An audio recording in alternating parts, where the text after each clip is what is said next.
But I'll live. On that note, welcome back. Starting a little bit later. Honestly, we've been kind of BSing for the last hour. Just waiting for you. But hey, it's always worth it.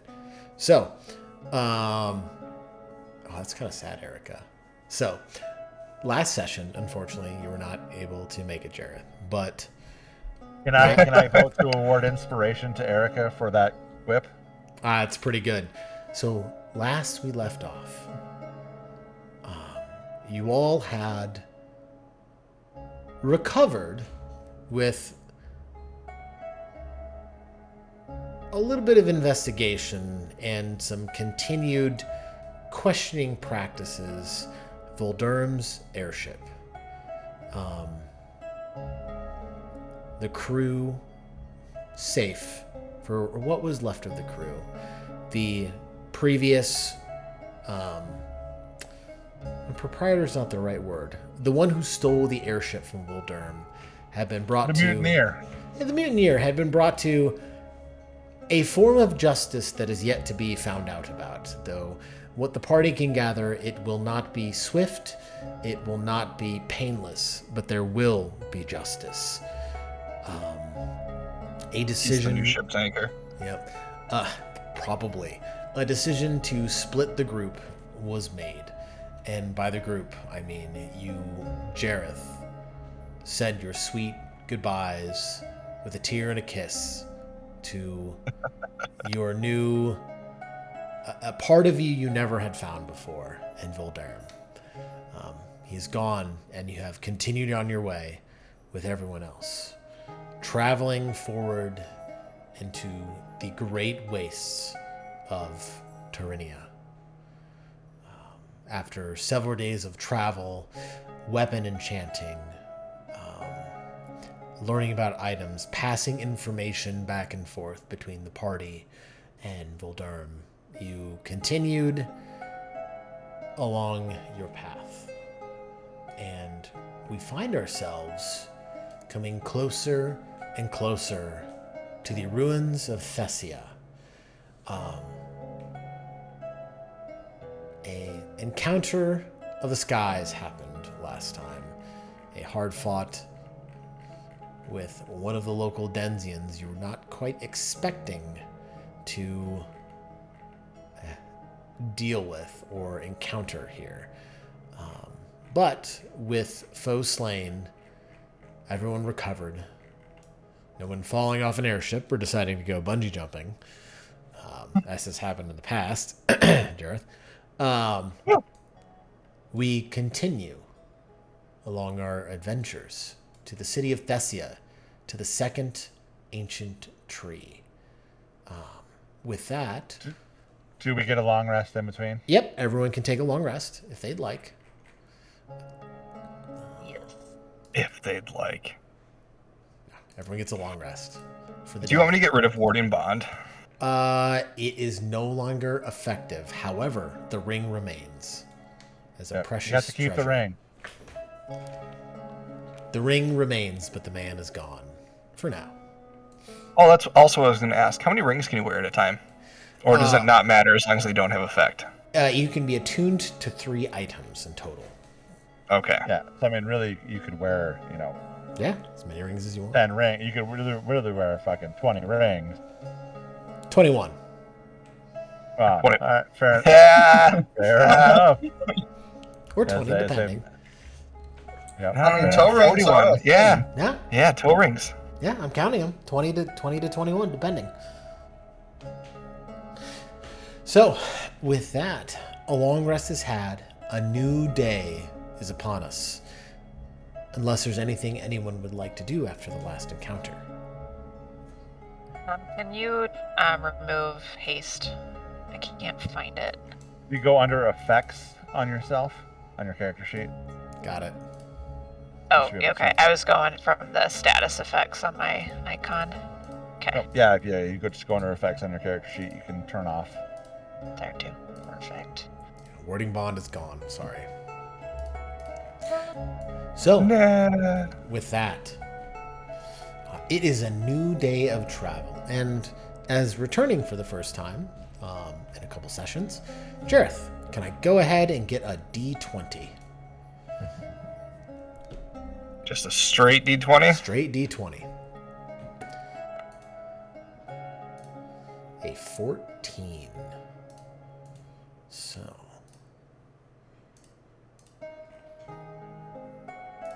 Let's see here. 13. I'm waiting for the D100 roll. If I could have you roll a D6 for me.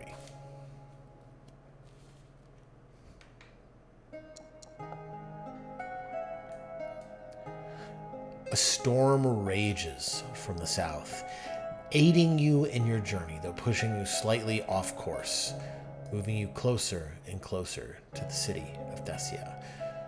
As the storm rages on, if I could go ahead and have whoever is attempting to look about through spyglasses or other means to the ground below. That would be Nertho. Okay. So I will roll for Nertho. That will be a perception check. Ooh. 27. Ooh. With Nertho's aid and your keen helmsmanship, it actually ends up not blowing you off course, but pushes you in the right direction, using the storm to aid your efforts. And with that, another day of travel has concluded, unless there's anything anyone would like to do. Erica, are you trying to learn any new spells or?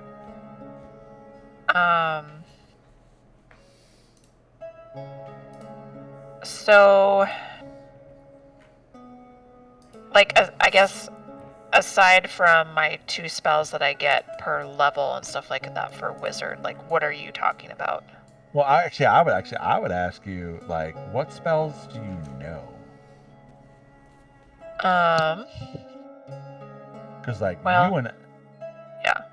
Because you and I could get together and be like, well, I know this spell. Do you know this spell? We certainly could talk some shop. So I know as an artificer, I have all of the artificer first level spells, and I just choose between them every long rest, I think. Some of them flop over to wizard. So what Sean's referring to is, since you both are wizards, technically, you can scribe spells in each other's spell books that you know. So, like, for instance, Riva might know some different spells than what you do, and you can inscribe them in each other's spell books essentially through, shared knowledge and training. So you all have access to a wider repertoire of spells.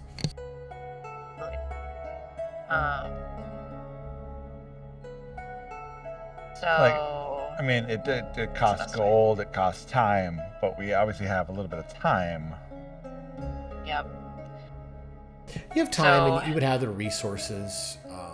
I believe you have the resources on hand to do so. Plus, with Redwind being an artificer, it actually cuts that resource cost and time cost down. Yeah, for her, for sure. Correct. Like if you wanted to learn, pulling it up here.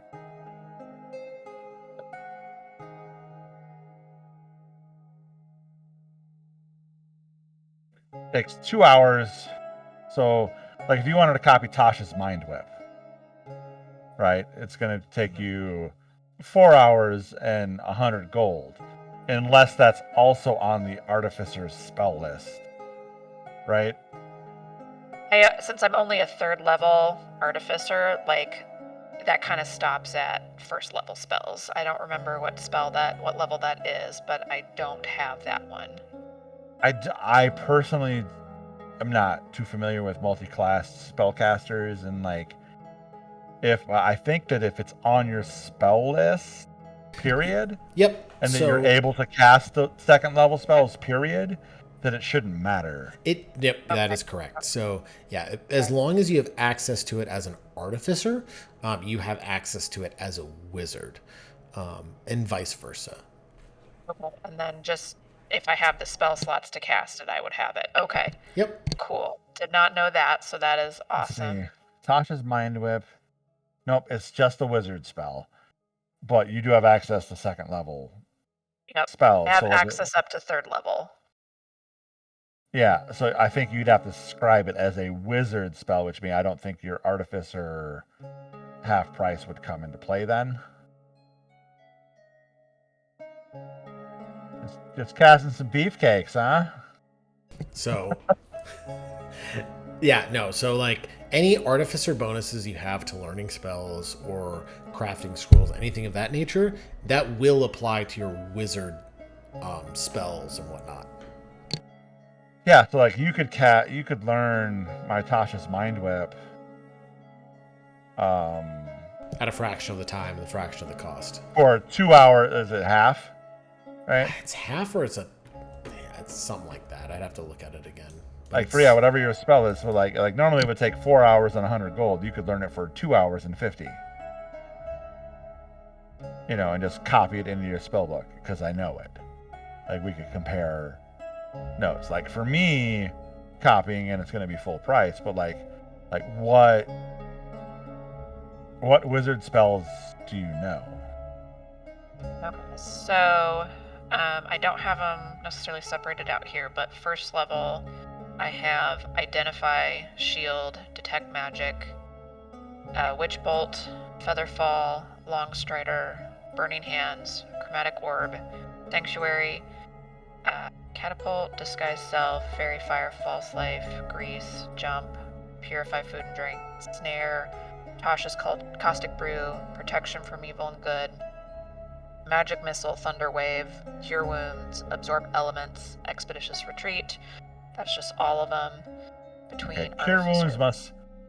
Cure Wounds must be an artificer. That's an artificer pure, yep, for that. Yeah, Yeah. it's not something you can learn.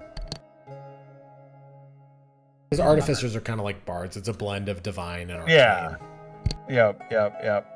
I think like fuck, I can't remember which one it was. There was one on that list that I would probably want to learn. Yeah, I'll let you, I mean, if you guys want to send DMs to figure out kind of what you want to learn, we can always, retro. I'm okay. But I'm okay with moving forward. I and going think back. it's more so like, hey, like I think like Riva's pretty set in like what he's gonna do and what he's gonna cast, Yep. being the more melee-ish, but like having Redwin learn Tasha's Mind Whip might not be horrible. You know, especially if you can learn it at half the cost. Yes. And I kind of think like, because Redwin didn't have a whole lot of like combat experience, obviously, before this adventure.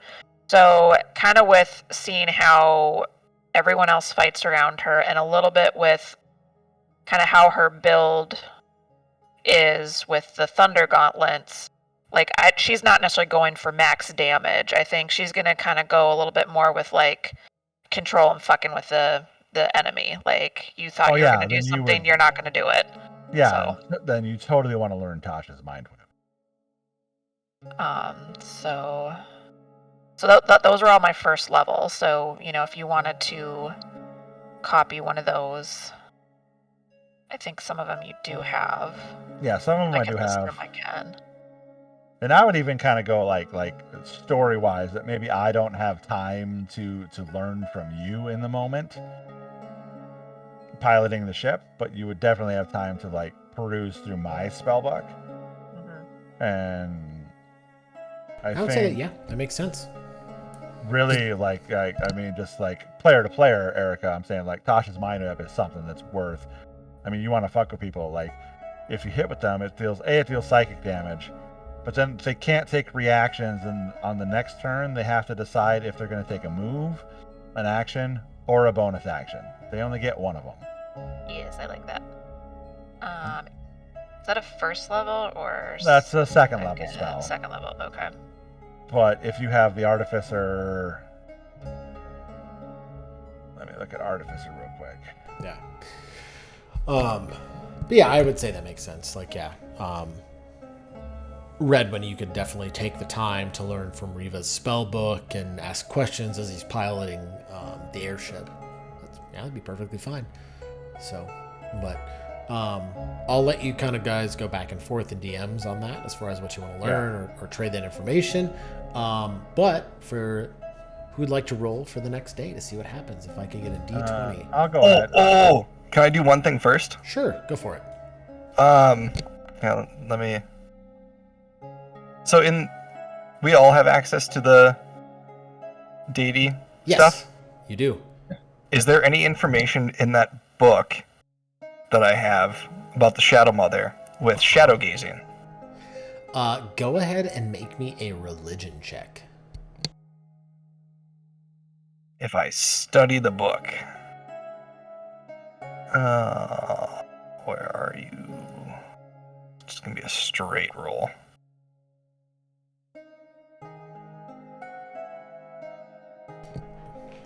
Nothing different than the information you've been provided already. Unfortunately. Gotcha. Okay. So, all right. We have a 6. I'm not seeing the thing that, as an artificer, lets her.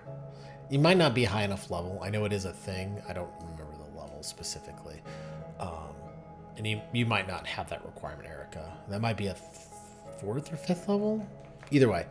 I guess let me know one way or the other. But, all right. So a 6. All right. The skies are clear and your travel is unhindered. With that, you now find yourselves flying above an area of the land that is become starkly different than the shattered wastelands of desert and just almost this now boring canvas that is the ground below. You begin to start to see these jutting rocks start to protrude from the earth. Some what appear to be anywhere from the size of a man to the size of a large structure Theol had encountered in Aliskandar. And it begins to pique the interest of those of you who are not piloting the ship, or, when not piloting the ship, taking your break, Riva, so someone else can take hold. If I could have, I would say everyone except for Riva, make me a perception check, please.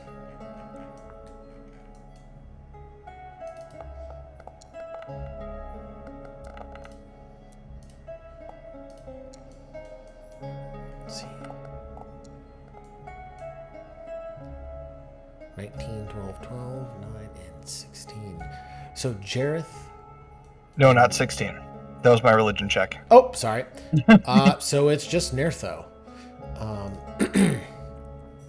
So, Nertho looking about, and I believe he had a spyglass on him, if I remember correctly. Observing the ground as you pilot the airship, Riva kind of takes a step back for a moment and goes, Riva, there looks like there's an encampment of something or something of the sort on the ground below. And he kind of points off in the general direction and goes, someone else can take the helm if you want to take a look.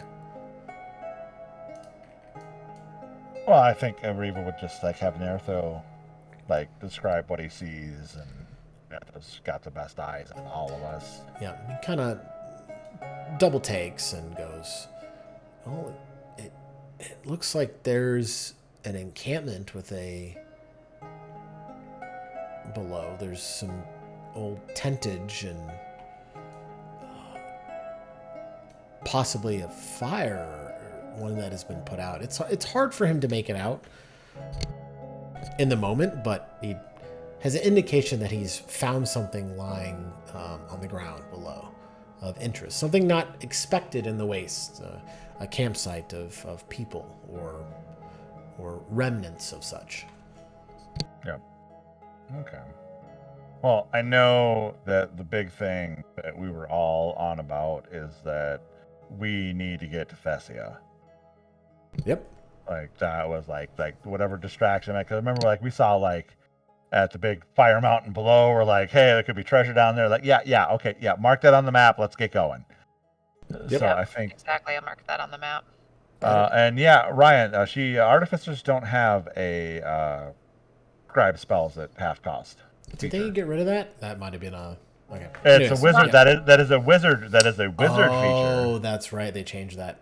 My bad. for whatever class that they've chosen, which means I don't get it because I'm a blade singer. Yep. Okay. Never mind then. All right. Cool. Moving on. So, all right. Continuing to travel. Could I have someone else? Eric, it'd be 2 hours and 200 gold. Yeah. Or 100 gold. Yeah, so like whatever that cost is. So, Yeah. but yeah, you can still learn mine too, right? It's just the same cost. Like it's the same thing. Yeah. Yeah. Right. It's the same cost between both of you. Yeah, it'd be 100 gold in, a couple hours of time. So you could probably have that scribed if you just pay the gold price. Okay. So we got plenty of time. All right.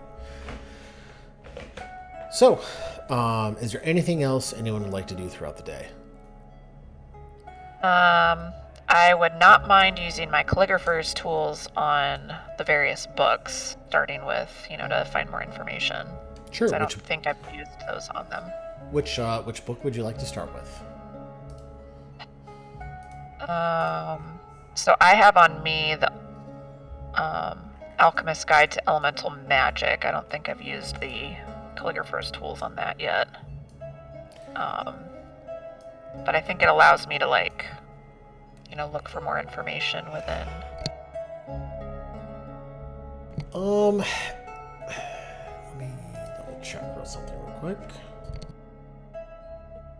Where's our book tab again? It is in the item tab, and then there will be one that says Carnastia Keep, and it'll be under the library. Under Falsland, Taurinia, Carnastia Keep, the library. Gotcha. So many tabs. It's a very small world. After all, God damn it. So, calligraphy tools in this instant wouldn't provide you an aid or benefit to finding more information out in the tomes that you do have. Think of calligrapher's tools as more of like creating works of art, like kind of like like a olden time like painter supplies, right? So you could with calligraphy tools. No, this is writing. This is right, art. writing. Yep, you could use it for like writing, but having the tools to transcribe or scribe something isn't going to give you a benefit or bonus to researching something.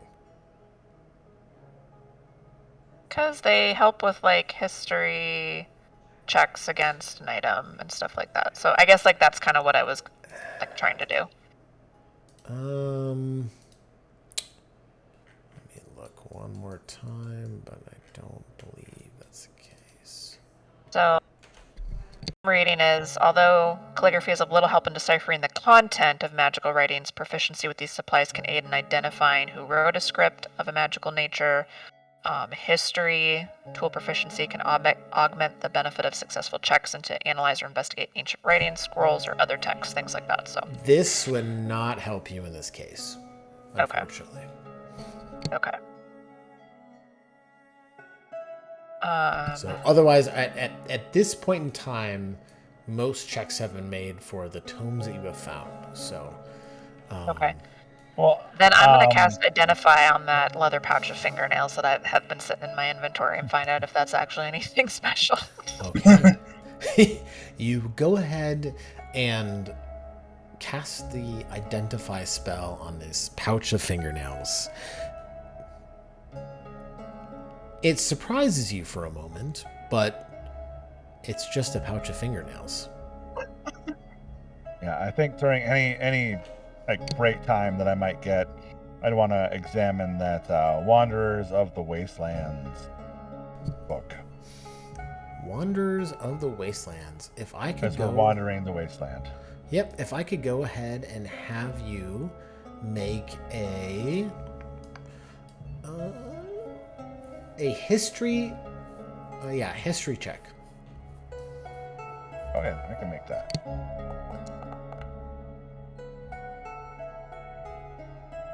A 32. Wow. 32. Nice. All right. So, taking the time, delving within the tome, you see that deep within the book lies a secret section that has actually been penned in some type of almost invisible ink. Your keen eye, based on what you have learned living in the undercity of Picos after you were rejected from your family, kind of comes to light and aids you in this endeavor. The tome speaks of a sacred flower that has the ability to cure any ailment. But unfortunately, the path to this oasis in the wasteland is known to only those who can decipher the clues scattered throughout this book. However, you are one of those people who have taken the time and have figured out the clues and the key phrasings to put together the answer to the riddles and the enigma that lies within. What you do begin to see and formulate and understand is that it actually refers to something known as the Lowland Steeps. Okay. And going back and looking at the map of Taurinia and where you believe your airship to be located, kind of pinpointing your direction and travel and time between Carnastia Keep and Thessia and Picos and Pios, you appear to be right above the Lowland Steeps. Oh. So Interesting.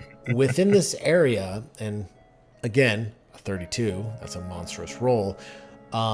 You have the max I could have got was a 33. Correct. Yeah. Again, because of your monstrous roll, you are able to deduce from again, kind of like triangulating the places and the descriptors within, that you are relatively close to this site, to where this flower resides, or so is riddled within the tome. It is This would be specifically- something that I would definitely be like. I know we're in a hurry, guys, but I just found this. So I will mark that on your map. It is specifically here for reference. You are about a day's journey away. And you So I would bring that up. I would bring that up, and having played with Nathan long enough, I would bring that up with Nathan. He'd be like, "Ooh," like he'd be torn between something that could do that, So and getting to the tree. I would say in that conversation, as though it wouldn't necessarily, at this point, it wouldn't take away enough from your travels, I guess I'll put it this way, that you could get there within the next day, if you would like. With that, Nertho, again, being a very, wise individual, would kind of maybe, again, you sharing that information would go to, like, well, Riva, maybe this could help to maybe get rid of some of the things going wrong with Jareth, kind of indicating to his arm. Mm-hmm. Some of those negative effects. Well, Redwin, Yes. slight detour maybe. And what did you say this was? It's a flower? That can cure any ailment. Yep. It is a sacred flower that has the ability to cure any ailment. If it's real, that could come in very handy.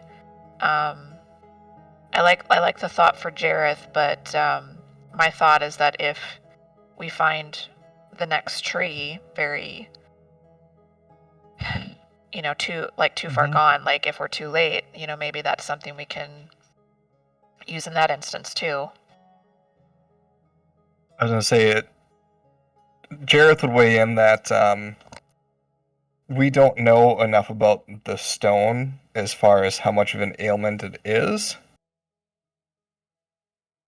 Not that he considers it necessarily a benefit at this point, but we don't know if the stone were to be gone, because his understanding is that it's what stabilized the loss of his arm and what allowed him to have this prosthetic fuse and connect so well so that he can still be functional.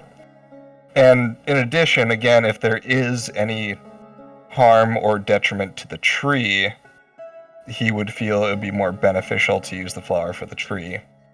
And then he would also weigh in that given what Nerthos saw on the ground, it may be of benefit for us to land and spend a few hours to investigate, given that we're not too far off from the site, to see what this encampment is and whether or not the residents are still there or which way their tracks lead. So with that, real quick, the piece that sticks out to you specifically, Riva, when studying this is in the petals of the wondrous flower lies the power to heal, a balm for the soul, and a remedy for all that ails us. Its beauty whispers hope, and its fragrance carries the promise of renewal. In its gentle embrace, the negative effects of all things find solace and transformation. So I will be posting that in the chat. Yeah. Raven makes a detour. And while everyone else is studying, I think Jareth is going to keep digging through Gods and Titans and try to research any sort of way to commune with the Shadow Mother. Okay. All right. So, we'll have you do that. And while that happens, Riva did research. Gorwin, is there anything you'd like to do or ask? No, not really. Okay. Come on, Gorwin, help me study. Aid me. All right, I'm helping him study. Sure. You were studying which novel again, or which tome? I believe it's Gods and Titans that go Yep. into Okay. the depth of that. Go ahead and make me a Arcana check. Are either of you proficient in Arcana? Am not. No. Just a straight Arcana roll. Then Jareth is also going to poke Redwin and be like, "You got that guidance magic?" Nope. Guidance won't work for this. Nice try. For in-depth studying, no. It was almost a 20. A 14. Almost only counts in horseshoes, hand grenades, and nuclear bombs. Yep. All right. I think almost gets advantage with nuclear bombs. I would say with a 14, no new information is gleaned from the book. But you do become more focused in your search for information and knowledge about the Shadow Mother. So that will consume both of your time. With that, for the long night's rest is had.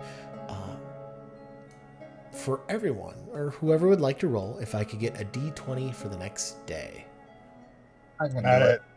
All right, Gorwin, what do you got? A 7. All right. Let's see here. Notice the theme that lower rolls almost seem to be better for these. Yeah, sometimes I'm it's the scared opposite for of it. what you expect. Here for a nat 20 then. Could be And the A interesting. storm dragon. rages upon you, and the The ship- 17 storm elementals approach. You're in for a bad time. No. All right. So, with the 7, the skies are clear and your travel is unhindered. So, Tiamat flies over and eats your sails. that would be a really bad day. If I could have everyone except for Riva go ahead and make me a perception check. Did we decide to not check out the encampment below us? Was that the we are. consensus? No, we are going to check out the account. Oh, you want to check? Sorry, my bad. You're checking out the encampment below you before you're looking for No. that spot. No. Look at the No. flower. We're going to the Oh, flower, not. okay. Yeah, we're going to the flower, not the encampment. Got it. Okay. Okay. Yep. If I could get a perception check from everyone, please, except for Riva. Except Reba. Yep. Someone's got to fly the ship. Yep. Beautiful. Come on, Nertho. I rolled a. It's not good. 14, 17. Gorwin. I mean, he rolls an 11 with a natural 1. I mean, Yeah. It's pretty good. However, Gorwin, looking about the space, kind of getting almost frustrated at a certain point with everyone's lack of focus. They're focused, but they're a little distracted, kind of just, looking at like, oh man, this is really cool. Look at the wasteland, just trying to take in their environment as a whole. You are actively searching, like actively searching. At one point, you kind of bother Nertho and you go, "Hey, can I borrow that spyglass?" And he, he's a kind soul and offers it up to you to use. You take a look through it, and you see what looks like another encampment below in the low steeps, but it's a little different than the last one. There seem to be these almost reddish flowers growing scattered about the space. You see a lit campfire below as well. It's very faint and hard to make out, not generating as much smoke as you would expect. Apart from that, it's kind of hard to see, but that's what you do see. Yeah. I'll point it out to Ariva, just being like, "Hey, we got something over here." I would like to Looks try like to we got- land far enough away from the campfire where I probably might not gather a whole lot of notice from them, Sure. if possible. Go ahead and make me a.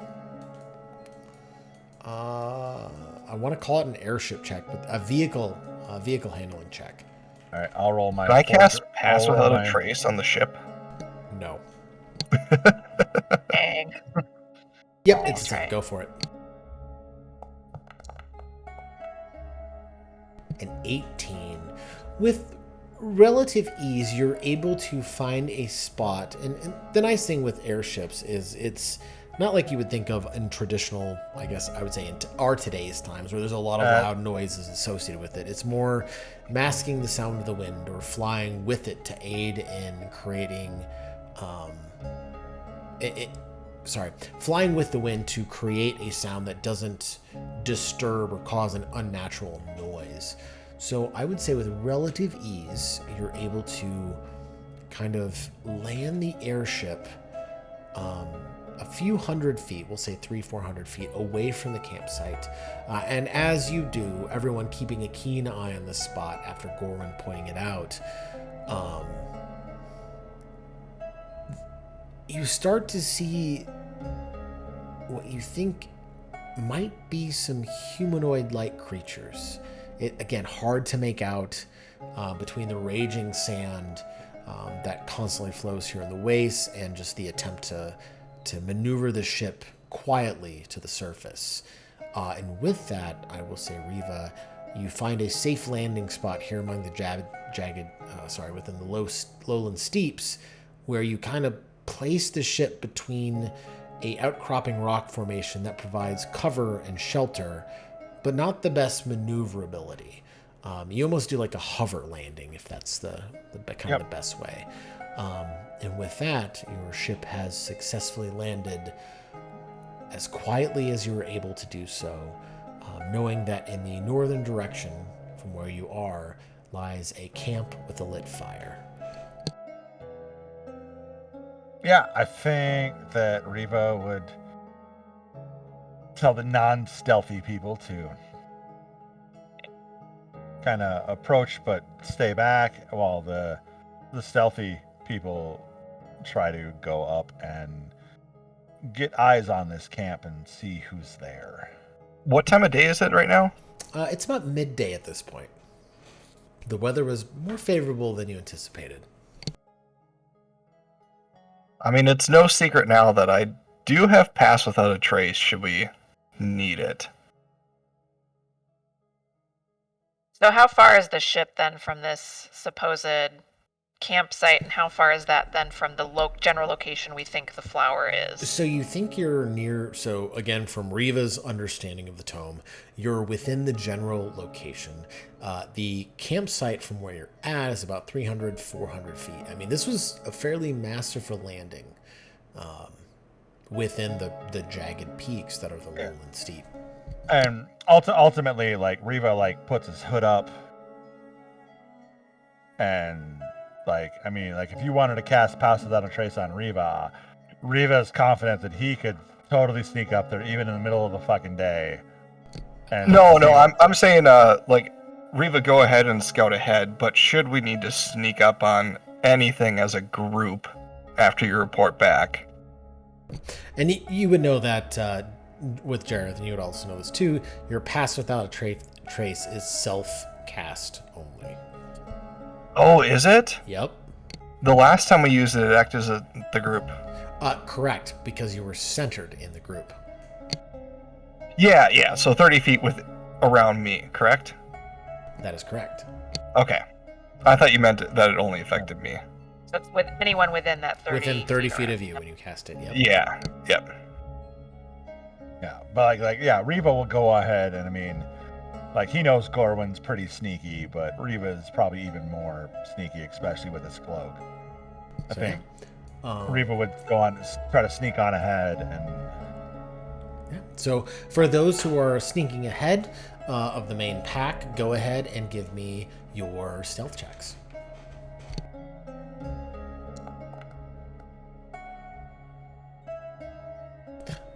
And Gorwin for you as well, if you're joining Riva in this endeavor. Might as well. A 10. Okay. All right. yeah, So, moving stealthily forward, with the rest of the group in tow, about 160, I want to say about 80, 100 feet behind. Riva, you come to the top of not a cliff edge, but there is a significant drop between where you're currently at, peaked over and crouched low, with a drop about 15 feet, and then the terrain continues for another 20 or so feet and drops again. You see a lit campfire before you, tentage up, though it looks as though there may have been battle at some point. If I could have Gorwin and Riva give me perception checks, please. my strong suit.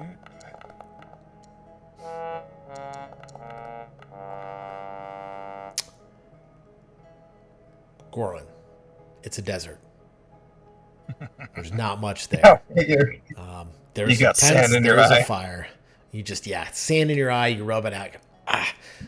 Riva looks at you and goes, shh. Just kind of try to keep you quiet.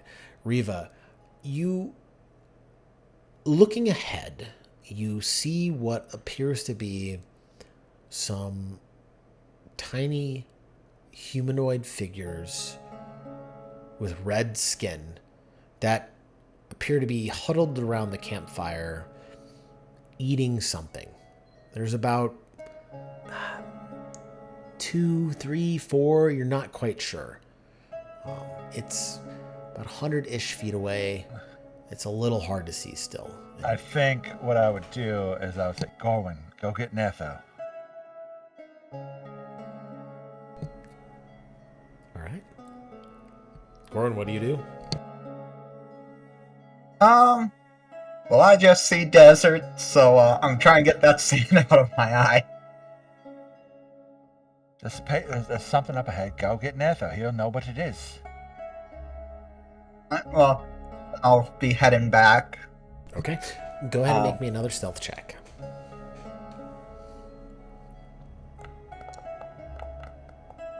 Much better. All right. To the best of your knowledge, without issue, you head back and you reach the rest of the group, or they're staged about another 60, 80 feet behind at this point. And you grab Nertho. He'll come forward with you, if that's the case. So,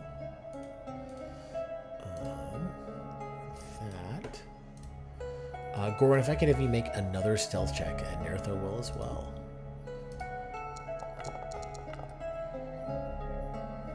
Without issue, both of you sneak up behind Yuriva to the point where you're shocked a little bit how quiet they were for their arrival. But with that, Nertho reaches the scene. You point out kind of what's going on, and he takes a gander.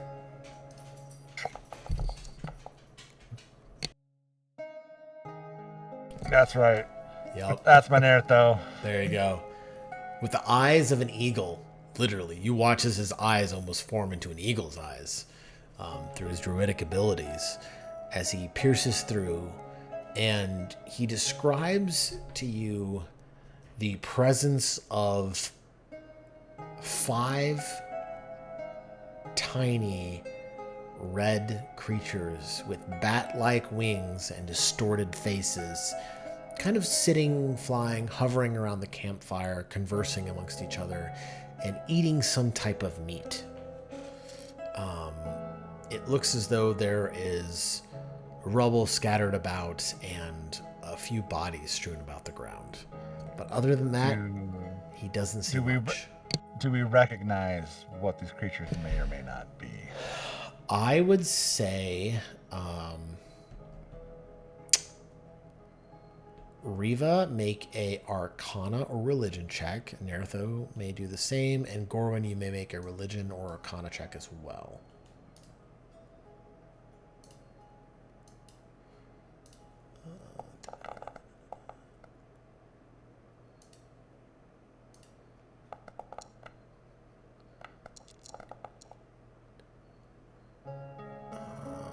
Riva. Though you have not encountered creatures of this variety before, they, again, from fairy tales and tomes you've read through your studies of arcane magic before the incident, you come to gander there's some type of small demonic or devilish creature, and you believe it to be an imp. God damn it. That's what the player was thinking. That's what Sean was like. They're Yep. fucking imp. Yeah. Yeah, that's you're fairly certain they're imps, though your knowledge beyond a name, and that they are some type of evil creature of fiendish origin. You don't really know too much beyond that. I would say to Nertho and Gorwin, stay here. I'll go get the others, but be ready. You know, we've got to take these creatures out. And I will stealth back. All right. Go ahead and make a stealth check real quick. You're fine. With ease, you blend into the shadows to the point where even Nertho doesn't see you move. And I get back. So Redwin and Jareth, we got some, well, little tiny winged devils. That's the best way I can describe them. Up ahead, so I'm gonna sneak on back. Try to get the drop on them. Get as close as you can and be ready to aid. What are How your many? suggestions, Riva? Yeah, how many did we see? 5. There are 5. Yeah. 5 of them. Well, Do you want us to hang back and prepare to charge in? Do you want us to try to stealth in? I mean, I figure, you get within, because so where I left Gorwyn and Neritho, how far away are we from the imps? Roughly. So there were 2 drop-offs, and after the Um, final drop-off, it was another 15. So So from what, where 60-ish? you're currently at, No, like from where Gorwyn and Neritho are currently at. so kind of moving closer before there's that drop down, another drop down. You're about from that encampment, 60, 80 feet. It's a little hard to tell with the angles.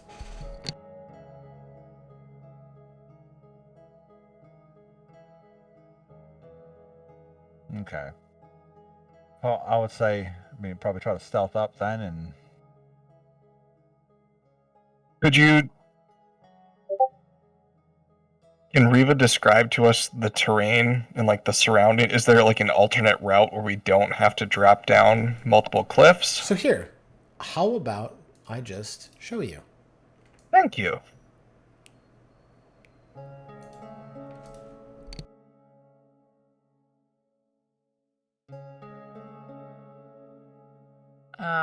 And I guess, yes, if we wanted to try to go around the long way, because how tall are these cliffs, Ryan? It's about a 10 to 15 foot drop between each. So Erica, for you and I, since we're... you got a bit more range than I do, but you and I could do pass without a trace. Can you see my cursor over here? hold the Yeah. left button and you can just ping it. Yeah. We could sneak down here and try to sneak up along this way and just wait for them to approach in, possibly drop in because they're sneakier, and then we could try kind of a pincer move. Or we could try to go down kind of to our left and drop, and then go up this path right here.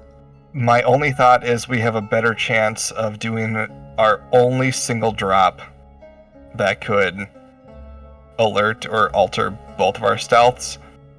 Because pass without a trace would last for an hour. It won't take us an hour to drop down and swing around, and they would have a better opportunity of going down this way than we would. Yeah, we can try that. They're just gonna have to kind of time it right so they don't attack too soon. If your pass without a trace, it works as long as people stay within 30 feet of you. Yeah, we could alt Then we swing could down. all just kind of swing down around this way. Then we could Yep. split here if we wanted to. Like get to like here. Yeah. You know. So that gives everyone a plus 10 on their stealth checks and negates any magical vision. If that's Ryan, if that's the way his stealth without trace works, as long as we stay within 30 feet of him. As long A as veil you're- shadow radiates you, masking you and your companions from detection for the duration. Each creature you choose within 30 feet of you that's is a plus the 10. standard. That's the Yep, standard. it's a standard Okay. pass without a trace. Yep. Yeah, so if you cast it now, we'll all be covered, and the lowest I can roll is a 20. So Sean's invisible. More or less. Actually, no, the lowest I can roll is a 21. Yeah, if you guys want to do that. Yeah, why don't we...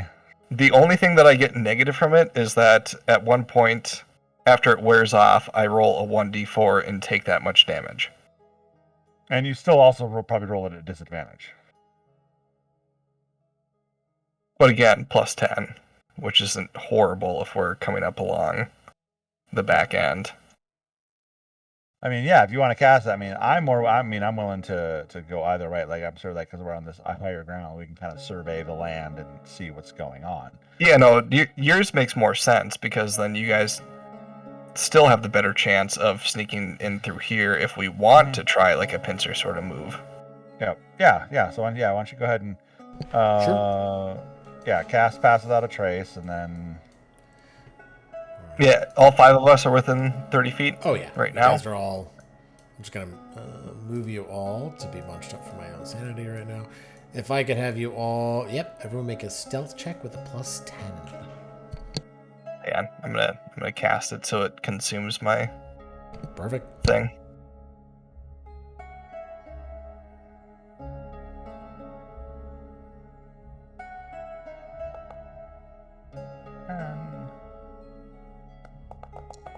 Do I still roll a disadvantage, correct? Yes, with your armor, I believe. Okay. 38.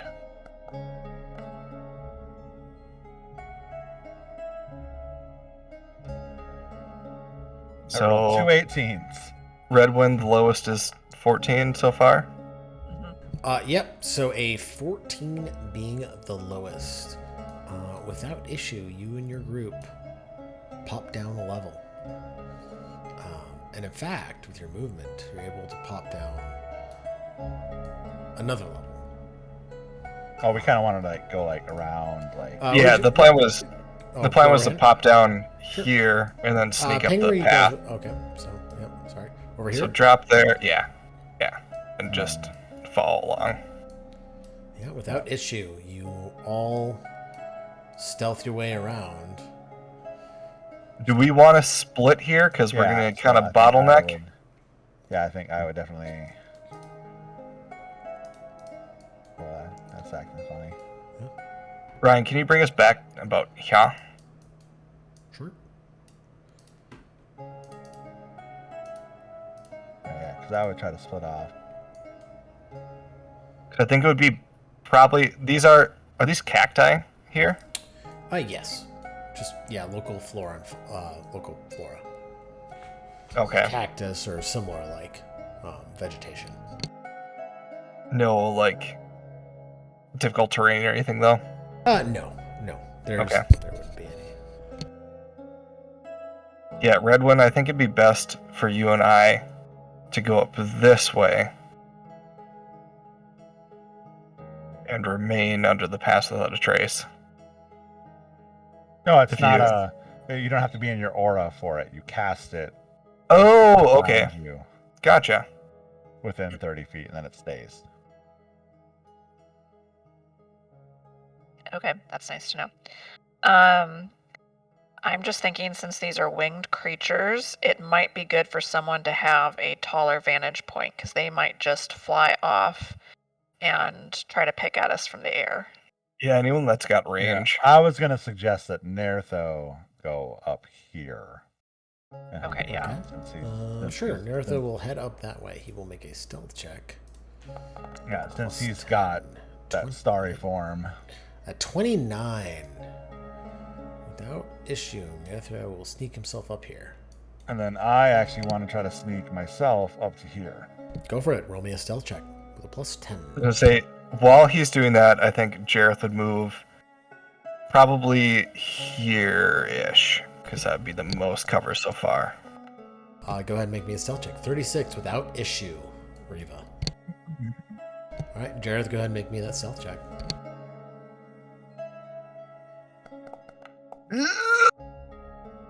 Oh, The 22, yeah, without issue, Jareth, you move yourself over there. Gorwyn and Redwyn, where would you like to go? yep, that's measuring. I'm gonna go down this way as well. Okay. You gonna try to sneak up like on the rock with me, or?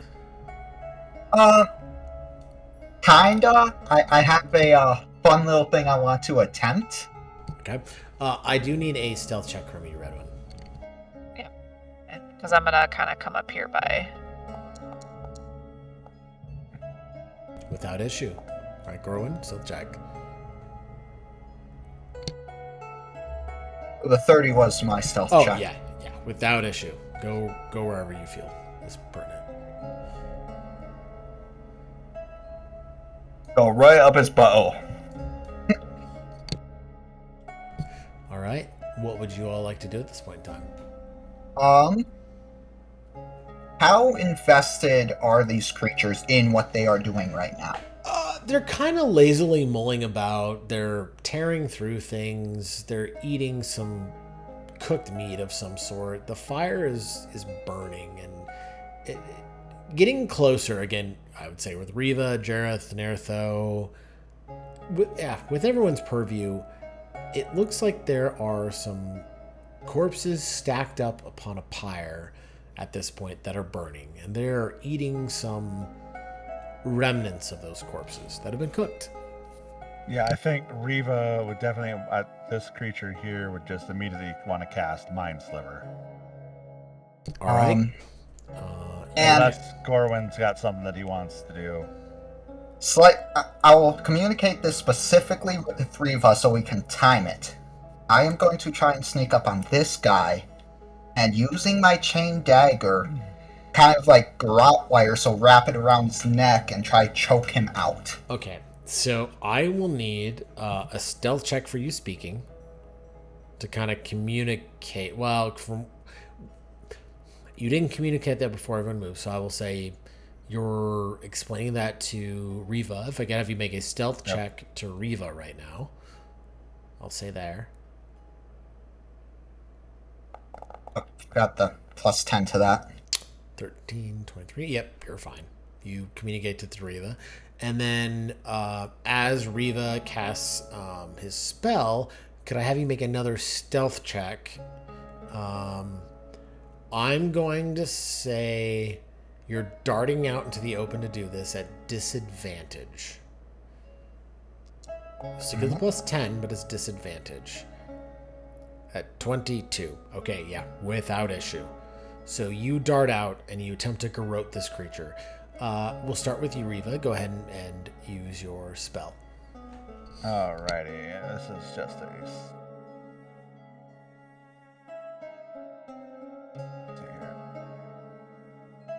why is it not working? Intelligence saving throw. I can go ahead and do that. Yep. That is a failure. Go ahead and apply your damage. Ryan, quick question. Yes. How far above to the ground do these north 3 appear? Like, is this one actually up along the cliff? Oh, no, he's dead. Never mind. Yep. These two. Yep. So, in that moment, I will say, Gorwin, you jut over here. As Riva, you cast your spell, and this entity's, this imp's brain just, it explodes. I don't know if there's a better way to describe that. So, with that, we will move into combat. Do we get a surprise round?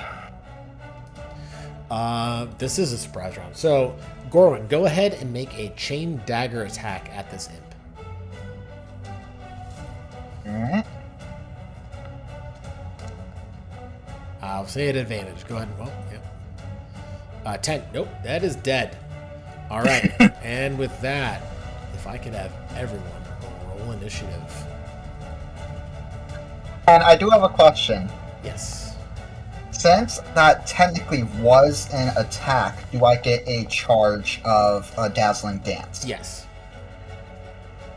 Perfect. All right. And with that, we will go to the top of the order. So, top of the order. It is this imp's turn. Oh, so you didn't have your...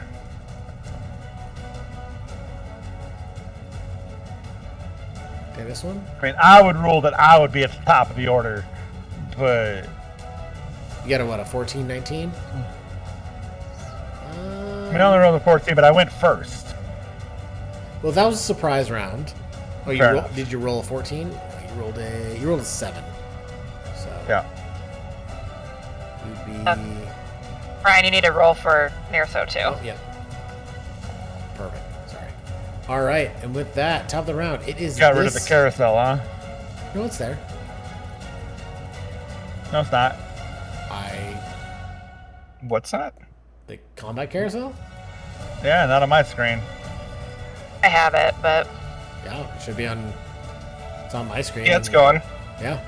All three imps beat us. Yep. It's Naruto, Jareth, Riva, Gorwyn, Redwyn. Must be your screen. Weird. Maybe refresh. But first order of business, this imp watches as its companion's head explodes to the north of it, and it just shrieks in terror, and it goes invisible. Ah, And fucking imps. okay, with that, it will that ends its turn. With that, it is this imp's turn. Just seeing the explosion of its friend, it's just screeches out in fear and goes invisible as well and flees. The next imp, this is the best I will ever roll initiative in my entire life. It will also go invisible and just flee immediately. And unless anyone has the ability to see invisible creatures or anything of the sort, we are out of combat. Yeah, I mean, yeah, if we get the sense that they're like fleeing away. They're gone. They're like, ah! And just gone. Yep. So, with that, we are out of combat. There is an encampment before you. Yeah, Jareth is going to inspect the camp. imp corpse. Well, there isn't a corpse as its head explodes, and as the other one is corroded, essentially, they turn to ash and fade into nothingness. There is nothing but the remnants of an empty camp. Bodies stacked onto a pyre, and their valuables scattered about the ground. Yeah, I would like to definitely. I would like to investigate the pile of corpses. All right, go ahead and make an investigation check. yeah, I want to see if I could tell, like, if they were 15. killed by the imps or if. Okay, go it ahead and looks make like a they were medicine killed by check. something else. So a 15. So with a 15, No, I rolled a 19. 19. Sorry. Oh, 19. 15 is Nertho. That's initiative. The 15.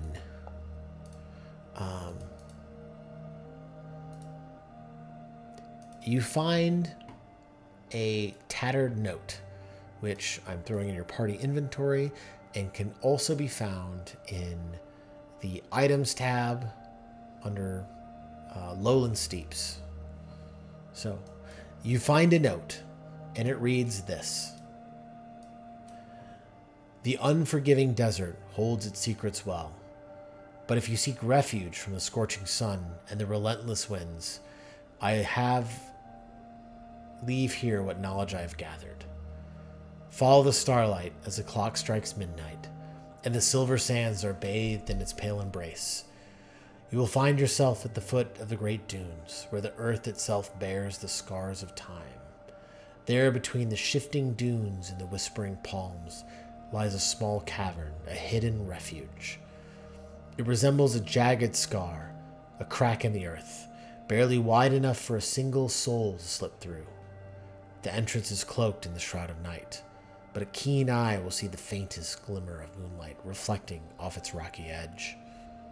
Step carefully into the cool, shadowy embrace of the cavern, and you shall find solace from the desert's relentless fury. Inside, an oasis of stillness waits, a secret haven untouched by the relentless sands. Remember, traveler, keep the secret close, for it is a sanctuary known to few. May you find shelter in the heart of the desert, where the earth itself offers respite from the harshness of the world. May the stars guide your way. Signed. And then it trails off and becomes unintelligible. I think while everyone's inspecting the corpses, Jareth will inspect the remaining supplies and encampment. I would be doing the same. Okay. Go ahead and make investigation checks. Everyone who's doing an investigation. Redwin with an 11. It is hard to tell what felled these humanoid creatures, as the pyre has done enough damage to make it indiscernible. Jareth and Gorwin, you don't find much. You find a total of 11 gold and 5 silver. Oh man, that's a combined roll of 69. Other than that, Nice. there isn't much there.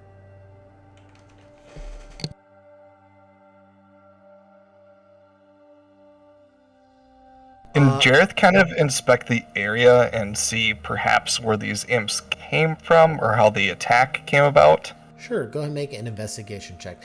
Riva, go ahead and make me a intelligence check, and I will say at advantage. A 9. Jareth, you have no idea. They fly. And turn invisible. A 16. Flying above with Gorwin's guidance from earlier and landing the ship in tow, you remember seeing the glint of something off to the northeast that caught your attention about half a mile away from here. Okay. Ryan, what did you say that coin was? 11 gold and how much silver? 5 silver.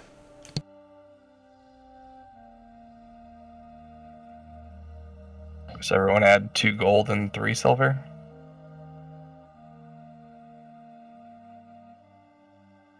I haven't even added it yet.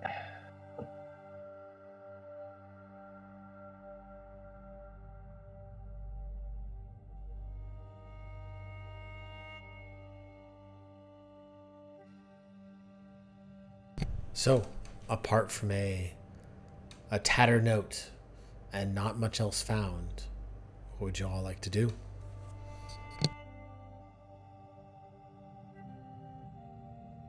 Checking out my baby. Let me reread that note.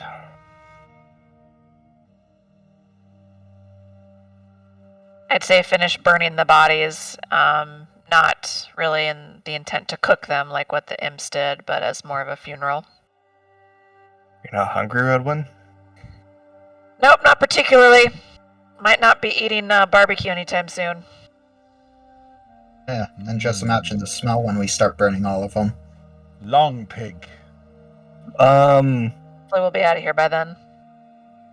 Ryan, Yes. Nerthos perch, does it rise up and overreach this little crag or crater that we're in? It is overview, so it would see into any of these. Would it overview these outreaching cliffs on the very edge of the map? Or at least meet their height? It would not. So it's only going to show the. Why is this not pinging? So everything that looks like it's at level with it. Yeah, everything that's at level Okay. with it would be affected. Okay. Yep. Yeah. Okay, so the flowers are nearby. That other, the cave, the note talks about is nearby. I think, Gather Nertho would come down with the rest of us and we'd be talking. I think we should go after the flower and then maybe backtrack and try to check out this cave. So the note speaks of a crag barely wide enough for a soul to fit through. It doesn't speak in a specific direction. Entrance is closed in the shroud of night. He told me that as we were landing that I noticed like the glint and everything that the note mentions, and Okay, so do we know which direction from here, Ryan? It would be to the north. But then the flowers, I think, are what, to the west? So based on, you know, it's in this area. You're not 100% sure where. Your next, I guess, clue would be it is that glint to the north, based off kind of the description that you got from this tattered note. If it correlates. No, I'm talking about like that. Remember, because I was really landing here to find that flower. Like, Looking about, you taking in the surrounding terrain and looking at the cacti present, you don't see any blooming of flowers. I forgot that we landed to check out the encampment first. no, we did not land to check out the encampment. We landed. No, to this check isn't out, a different one. Yeah, Yep. This is a different encampment. We landed to check out to find the flower that can heal anything. Yeah, yep. Nope, I'm getting confused between the two. And then we snuck up and found this encampment. Yep. Well, yeah. I mean, if Neritho from his perch can't see any of the flowers, then maybe we just kind of keep going north to try to find this cave. I mean, maybe the flower's in the cave. It would be that glint in the sand that he saw would be a short jaunt. I mean, from the airship to where it's at, it would take you a matter of 30-ish minutes or so. It's not far. Yeah. Still to the north. That is correct. Yeah, that's what Reba would suggest. Yeah, I guess when everyone's ready, I'll shoot up tether bracer into whatever it'll take it to speed up everyone's climb speed to hopefully All right. keep on moving. What little loot you found, you gather it all, you return to the airship, and you begin to travel northward. If I could have everyone, except for Eva, because you're flying the airship, go ahead and make me a perception check. Yeah, everyone go ahead and make me a perception check.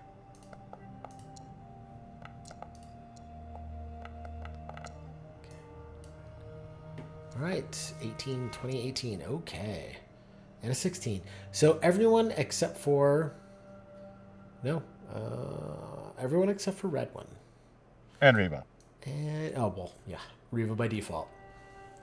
You begin to travel northward, passing about the spyglass, looking for that glint in the sand, that clue, that hint of this forgotten flower, this curement of ales. And you see this sparkle in the ground, in the lowland steeps, this crack in the earth, which looks very, very hard. It's a small sliver from the sky. It's hard to see. But Riva, you begin to bring everyone in close, and you notice this.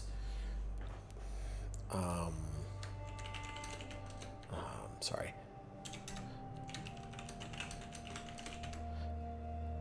This sliver of crack in the earth, and you see before you this small, thin opening, no more wide for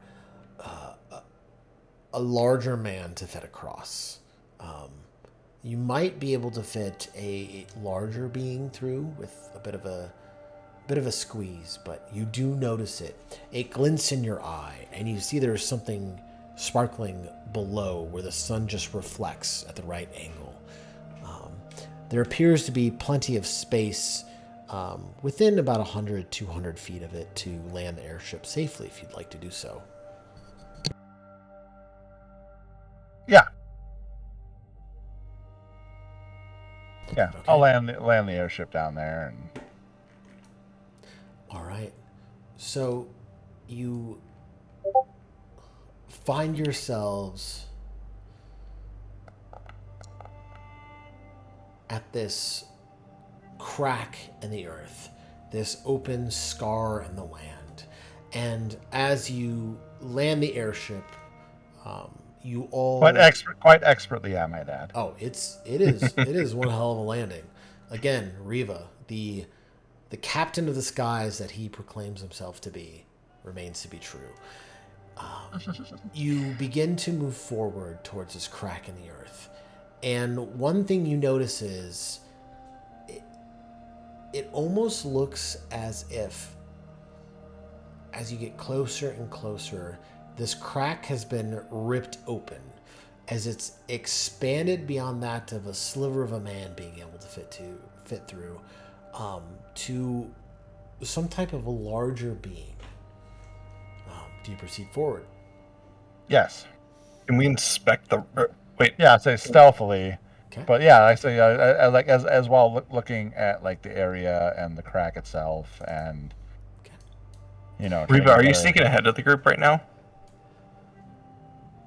I would say. I mean, not so far ahead, Okay. but I think that like Reva as the generally super stealthy character would definitely try to be 30, 40 feet ahead of everybody at any given time if we're scouting an area. So at this point, the grouping of you, the majority of you, would be at about 20, 30-ish feet from the edge of the opening to this.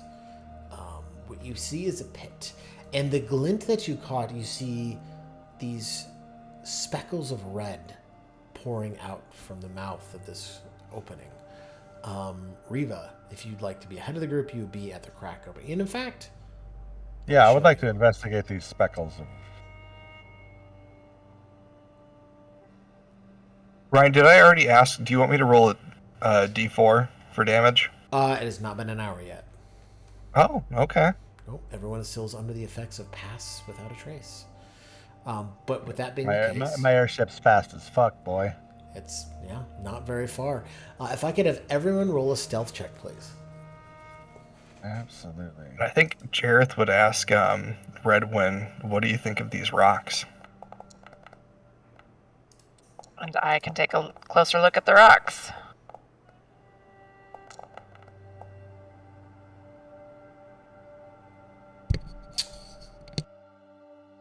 All right, there it is. 30, 92, Redwin should be 22. 17. Okay. Yeah. Without issue, you all begin to stealth closer. Everyone else, imagine yourselves on this grid about 30, 40, 50 feet back. Riva, you're at that border edge. What would you like to do? You said there was like some speckles of red and stuff. I would like to investigate and see what they're pouring. So what you can see is these embers flowing out from the cave. Mm-hmm. There's almost a light fog protruding from it as well. Apart from that, you might have to get closer to see. Yeah, I think like I would definitely like try to go up to like. Okay. Go ahead and make a stealth check, please. Yep. Ryan, is there a drop down at this point? There may be if you get closer. Fair. You're- Fair. How close are we to the opening right now? You are all about the map plus 30 feet away. Okay. So 50 feet. Right, yeah. So, Is yeah. it possible from where we're at right now to see if there's more claw marks and things like that similar to what we encountered in the library? I would and thrown- say go ahead and make a perception check. If I could get one from you as well, Riva. Yeah, perception. Yep.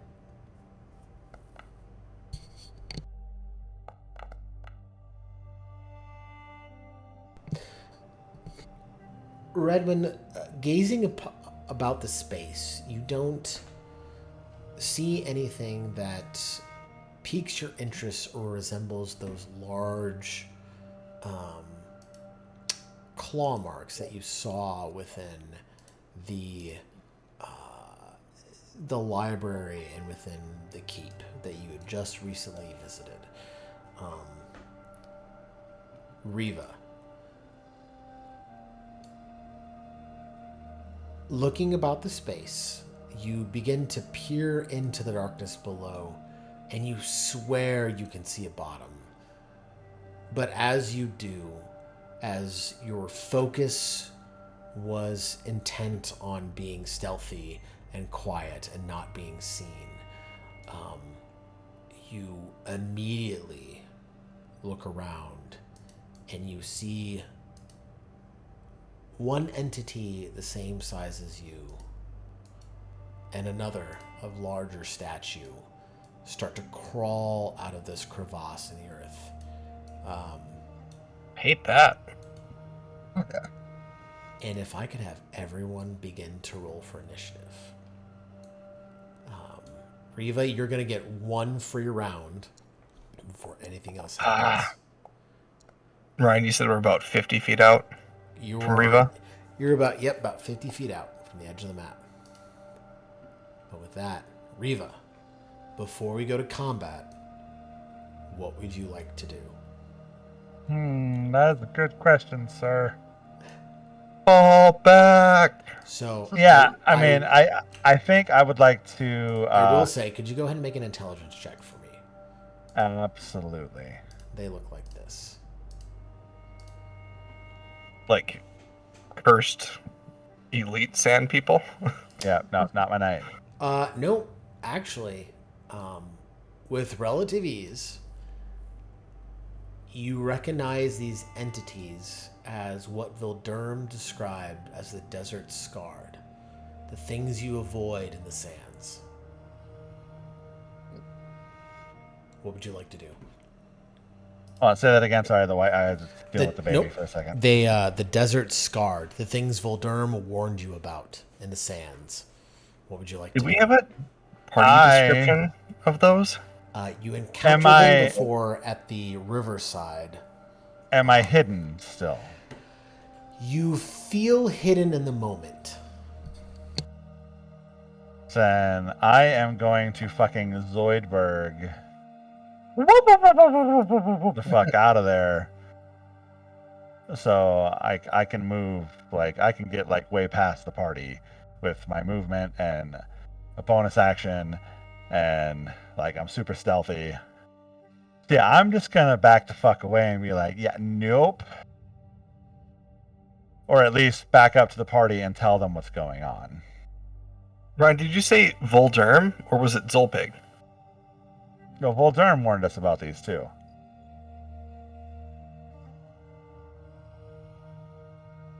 God, what was his description of them? I swear we had something somewhere. The big thing I remembered was don't get touched by them, or you'll have a bad time. Yeah. What do I remember with an 18? You'll get the sand aids. Pretty much. Ryan, I think you're muted. You know that they are the cursed remnants of the wasteland and the people who once lived there. Beyond that, if only I read all the books. You know that Vilderm recommended if you saw them, you run. But with that, moving, kind of pulling yourself off the edge and backing up, I will say you get to kind of the edge of the map as everyone else is moving forward. And with that, we will go to initiative. So, I would be time to RUNNOFT. So, Riva, you hold aggro, you kite them around, we stealth in. It is Nertho's turn. Nertho kind of looks at you. So I guess the question is, when you ran, Riva, are you stealthily moving or are you just like full-blown sprint? I'm stealthily moving, so I could move back. So half your movement. So 5, 10, 15, 20, 25. I can still move 30 feet stealthily. Okay. Because of bonus action dash, right? Yep. Okay. So I would say you're at the edge of the map. I'll go ahead and roll a stealth check. Yeah, go for it.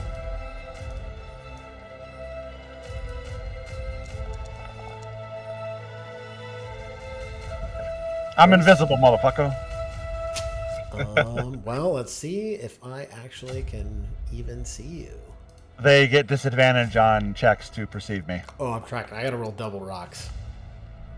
Wow. I'm Sag. That was a 17 and a 19. Okay, yeah, you move to the edge of the map and they do not see you. It is that is on your turn, so it is Nertho's turn. Nertho, kind of looking forward, moving throughout the waste, is trying to perceive what is going on. I will say Nertho will notices. I would say he has enough. His passive perception is high enough where he kind of notices that you're moving a little weird. He's going to try and see what's causing that panic. He's got nothing. I would argue with it being Nertho that he should get advantage on that roll because he knows me so well. He would know you, but in that moment of like reading your facial features, trying to like whatever signals you're throwing out, like hand motions, whatever it is, without making noise, he like takes that, analyzes it, and then kind of looks around, and it takes a defensive posture. He can't see the stream of diarrhea trailing behind Riva? I don't think Riva would shit himself, based on previous encounters. So you all watch as this larger desert scarred pops up and looks forward, and notices the lot of you before it. Just out of curiosity, can you give like rough dimensions of how large this guy is? It's about 4 times your size. It's like 20 feet maybe? 30? Yeah, 20 to 30? It's a large creature in stature and weight. It's reaching about 14 feet tall. You're unsure of its weight, but it has some heft and reach to it. It looks forward, and it is going to, at range, we're going to go a D4, because it can only see so many of you. A 2. Gorwin, if I could have you... oops, sorry. Go ahead and make me a saving throw, please. It's casting Crown of Madness on you. That is a failure. So, you are now charmed, and while you're charmed, the rest of you watch as this crown of thorns made of sand forms on Gorwin's head. And on your turn, you must, before you move, you must make a melee attack against the closest ally to you. The closest creature, in this case, are your allies. Out of curiosity, I believe you would be at the front of the pack behind Riva. Who would say they are next to Gorwin in this instant? I would assume either Nertha would be closest because of his connection to Riva, otherwise certainly Jareth. Perfect. So we will say that Nertha was next to him. So with that, Riva, it is your turn. Alright, so they've noticed the party, maybe not necessarily me. That's a safe assumption at this point. But again, you see these crowns of jagged sand form and solidifying around Gorwin's head. Oh boy. I argue they know what is going to happen because they've seen me do this before to an enemy. Yeah, we have. You haven't taken up any type of hostile posture to anyone. There's a crown formed around your head. Well, I've done this to an enemy and they've seen that is correct. How that works. I will say, Riva, go ahead and make an Arcana check. The party make an Arcana check? Riva, make an Arcana check. my turn. Fair. You're unsure. You Yeah. don't know what's happening to Gorwin. Alright, well, in that case, let's see. That one. 5, 10, 15, 20, 25, 30. So I'm really... So I can see the smaller one, right? You can see both at this point. Their right. hands, they're like pulling themselves out of this crevasse. Okay. Well, because I'm technically only 5 feet further away from where I'm at. Correct. So he would only be 45 feet away from me, the big one. Yeah, I am going to go ahead on the big one and cast Tasha's Mind Whip. Okay, go for it. Safe to assume the rest of the party, given we're in a corridor, cannot see the entities? You see them as they pull themselves out of the ground, out of that crevasse. Okay. So we have All right. roughly the same vision as Riva. Okay. That is a success on the intelligence part of the spell. No, that is a success on his concentration to maintain yes, his sorry. spell. That My is bad. a failure. He fails. Yep. On the So yeah, so on his next turn, he can choose whether he gets a move, an action, or a bonus action. And he also takes the 12 psychic damage. Yep. Took the damage. And then I think for my bonus action, let me double check something. Right. I will. Oh, I can't do that this turn anyway. I think for my bonus action, I will look around the area. Is there anywhere I can like move, like any rocky outcroppings or? It's fairly open in this space. It's actually unusual from what you saw from above and what everyone kind of observed. There's this. Oh, yeah, well, and what you described that we were walking through. Yeah. I mean, if I'm near anything, I would say you're, given how stealthy you are and how stealthy you were, you're kind of able to pull like a small dune as an advantage. Enough to give you something. So let's say maybe I can walk like over to here. Yeah. And then I will bonus action attempt to hide. Go ahead and make a stealth check. Is Pass Without a Trace still active? It is.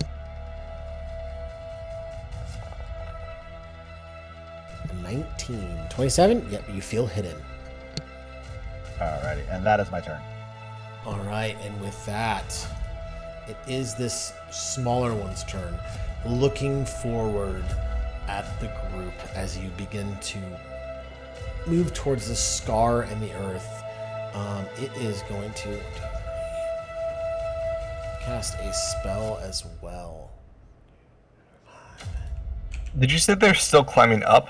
Yeah, as soon as you watch as the larger one breaches this crevasse, it immediately like focuses on a Gorwin. You watch the sand forms across his skull.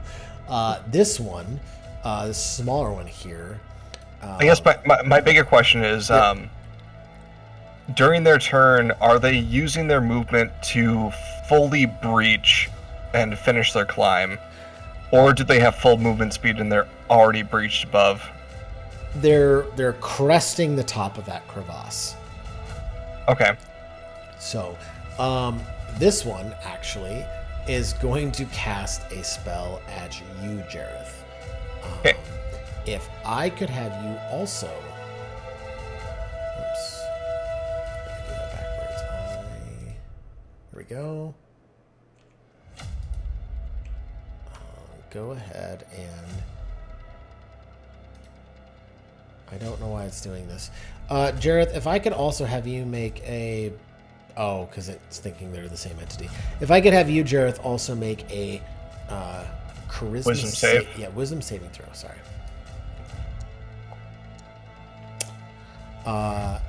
Jareth, you also have a crown of sand begin to form around your head. Again, you are now affected by Crown of Madness. And with that, this one, being a little more nimble than the other, crawls out of the earth and begins moving forward to the party. And right as the rest of you kind of crest into the beginning of this battlefield, you watch as Riva just kind of ducks behind a dune. And with that, Gorwin, you are under the effects of Crown of Madness. If I could have you make a melee attack at either, either Nertho or Jareth, at random. Come at me. So we'll say, if you could attack Nertho, please. Okay. Yep. I was just going to roll a d4. Yep. Go ahead and make an attack at Nertho.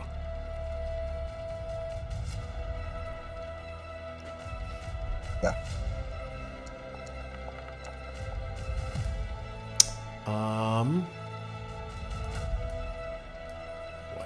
apparently Naruto is a complicated character. I don't know what that does. He is.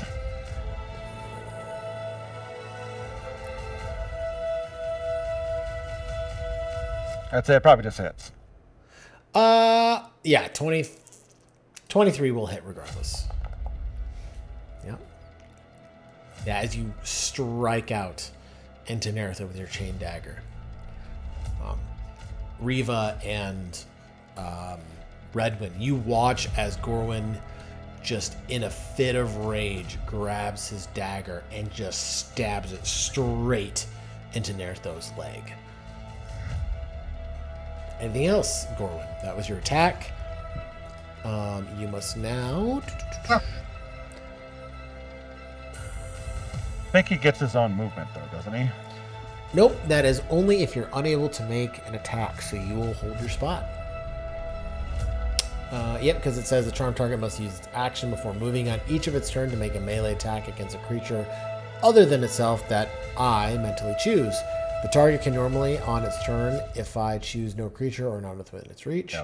Yep, so yeah, you attack him, and that will end your turn, unfortunately. You do not get another saving throw. Do I not get bonus action or anything? No, you just make an attack. This lasts for 1 minute. So, Alright. Unfortunately, with that, Redwin, it is your turn. You watch as Gorwin just stabs in an Naruto. Really confused, but also thinking it might have to do with that strange crown on his head. Go ahead and make an Arcana check. Okay. Ryan, I'll also ask, at this point, would the affected creature have any self-preservation instincts? No. Okay. Nope. Your goal is you are attacking the closest thing to you before you move, and if you cannot, then it breaks. Unless it's a special crown of madness, he does get a save to try to end it. Where does it say that? Did I miss something? On subsequent turns, but it says at Also, the end the of target each of can his make a wisdom turns. save. Go ahead and make a After wisdom that. saving throw. Gorwin, sorry, I missed a piece. Yeah, it's hard in the chat cards. I pulled it up on Beyond. Yeah. You are no longer affected by the Crown of Madness. So, with that, Goran, your turn ends and you can act normally. Redwin, it is your turn. I would say you with a 12, you don't quite understand why Gorman would stab Naruto or what that crown represents, but you watch as he stabs Naruto and it just fades, sand trickling down his face. It is your Okay. turn. Yep. So I cast Armor of Agathis on myself. I'm going to have tried to quickly search through my memories because I take notes, Ryan, and hopefully this counts as being an intelligent character and having good memory. I'm going to shout to the group. I'm mad at you.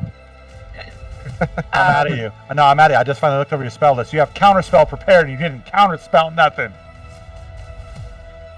Oh, yeah. Yeah, that's a reaction. Sorry. She wouldn't have been within range at the time. Maybe the second one she would have. But going forwards. What was I saying? I'm gonna shout to the group that, like, guns or possibly physical damage are useless. Because I remember that's what Zerpig told us, warned us about them. So movement-wise, Ryan, you said, like, we're back 30 feet? You were. By the time you came to the forefront, because Naruto, like, kept up with the group and put himself in a defensive position, you are where you are at this point on the map. Okay. Yeah, and I just think it's weird that Gorwin attacked him, so You're I will. not sure why. Right, but me change this. Gonna come over here.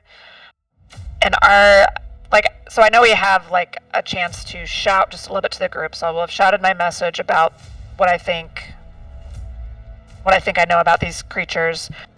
But like, are we also seriously fighting these? Or are we getting back to the ship? Because What do you want to do? You don't have that much time to converse. If you're relaying a weakness or a thought, that's your words. Yep, and that's what I did. So. Cool. What else are you doing? You moved? I moved and I cast Armor of Agathis on myself, so. Okay. Anything else? That's it. I think so. Okay. Jareth, let's see. Odds you attack Gorwin, evens you attack Redwin. Didn't Redwin move outside of my range at this point? Nope, she is right next to you. Oh, come on. Wait, Redwin, how much did you move? So.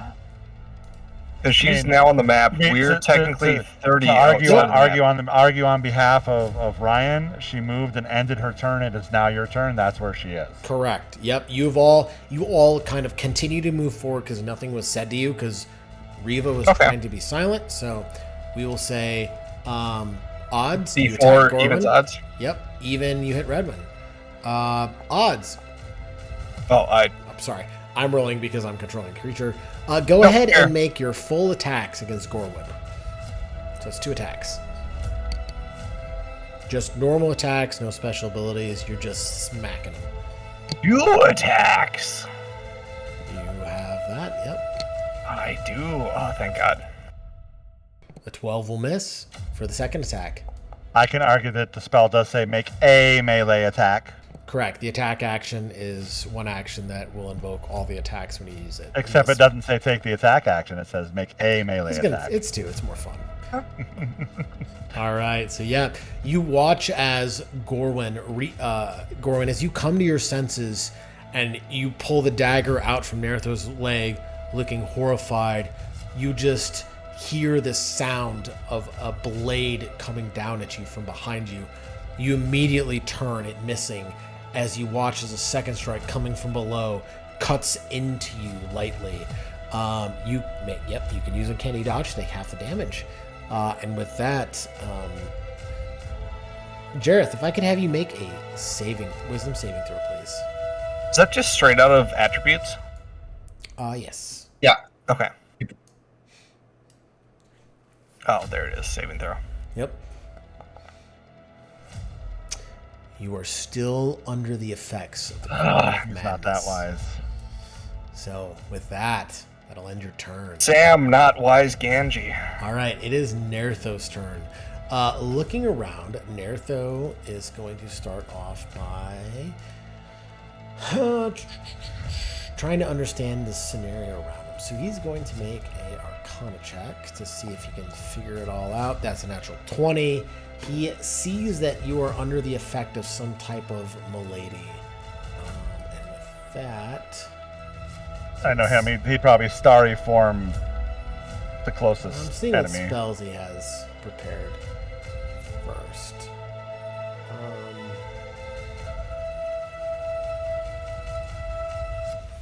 I mean, if he's got spike growth, he would probably totally spike growth to keep him from getting closer.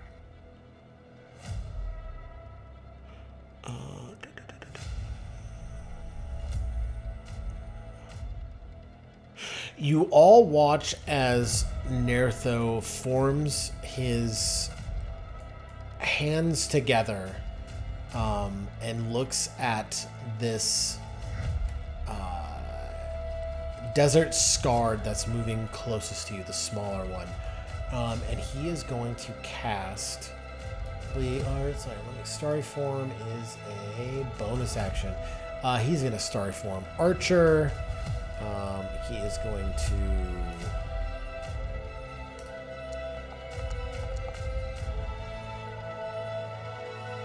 Yep, it's fine there. He's going to Starry Form...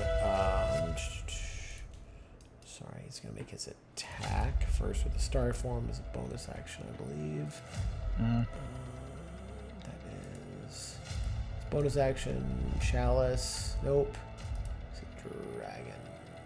Well, he already made his attack just by clicking it. Archer. So. Yep. So then, as bonus action, which is not a spell, as a spell, you're gonna watch as Nertho begins to swirl and condense the air between his hands, and he will cast Gust of Wind, targeting the smaller desert scarred in front of him.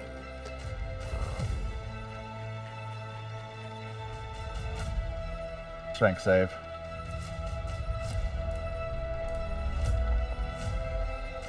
That is a failure on its part. So with Gust of Wind on a failure, it'll move 15 feet back in a direction. Which it... Yeah, it falls straight down into the hole, and we'll deal with that on its turn as it moves away. Nertho, not liking where he's at, will then move away from both of you, closer to Uriva, and that'll end his turn. It is the larger Desert Scarred's turn. Was it the larger that had Movement, madness? action, or no, movement, his Crown of Madness is gone. Yep. Movement, action, or bonus action. He is going to... Wait, you saw the big one? Crown of Madness gone? The big one. No, the big one's Crown of Madness is gone from... That was mine. Yep. So shouldn't the... Nope, the one that's plummeting through the hole right now is the one who cast it on you. I was gonna say, if... Oh, he hasn't taken damage yet, never mind. Nope, he's got to fall first. Yeah, that's a deep ass hole. Oh yeah, he's gonna get hurt. And he can only make a movement or an action, correct? Movement, action, or bonus action. He has to pick one. Well, this one can only make a movement. So he's going to move 30 feet to get right next to you, Red One. And as it barrels itself in your direction, you can see a combination of what looks like this red viscera falling off of its form that almost looks sand-like in substance, and that'll end its turn. With that, Riva, it is your turn. So as a bonus action, I am going to cast Shadow Blade. Okay.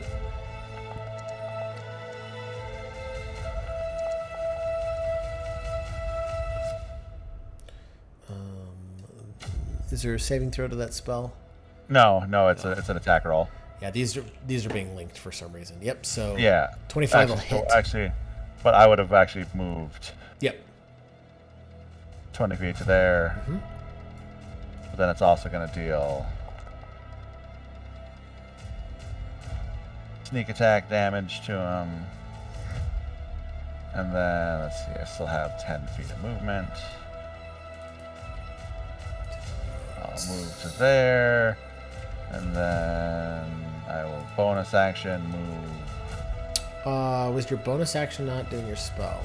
Oh, that's That right. was your Yeah, bonus action. Yep, Shadow Blade was- Yep. So then Perfect. I move to there, and that will be my turn. All right, with that. All right. Who would like to roll 10d6 in Nerthos' stead? I will. Go for it. Roll me a 10d6.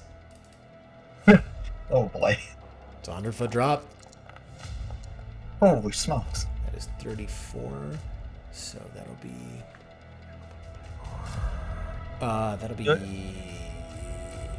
Okay, and it needs to make a Constitution saving throw. Unless I roll a rock, it's not happening. It fails. Jareth, you are no longer affected by Crown of Madness. And is that a Nertho I detect? It is. I got off a little early. Nertho, welcome. Dude, you were- just gust of wind at somebody 100 feet into a 100-foot drop. Nice. Like a quick recap, you found a encampment in the desert. I'm glad that you're here. You found a tattered note. You followed the note, went north based off Riva's aligning of information in a tome that you had found at the keep. And now you are fighting two Desert Scarred. You just cast Gust of Wind and shot one 15 feet exactly back into a hole it was crawling out of, and it fell 100 feet. It is no Thus longer... ending its concentration on Crown of Madness on Jareth. Yep. Nice. After Thank you. Gorwin had stabbed you in the leg and then was horrified by it, and as soon as he finished doing that, Jareth cut into him with his gun blade. That's where we're at right now. So, And we came down here in the first place because I found evidence in the book of a magical flower that can cure almost anything. Yep. All right, and with that, Gorwin, is your turn. You can act as you would like. Hey! Well, actually, first, we'll bonus action Shield of Faith myself.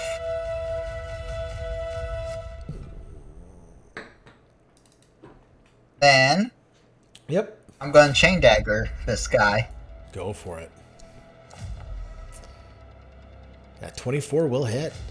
All right. And Nathan, you are currently in your starry form, Archer. Yep. And then, I will flourish. Woo! Nice. And then, Damage. God damn. and I'm going to Chain Dagger him again.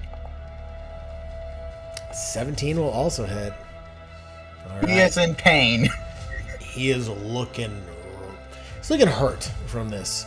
That sand and sinewy material that's just flowing out of him begins to flow a little bit faster, and you hear these just low rumbling moans of pain.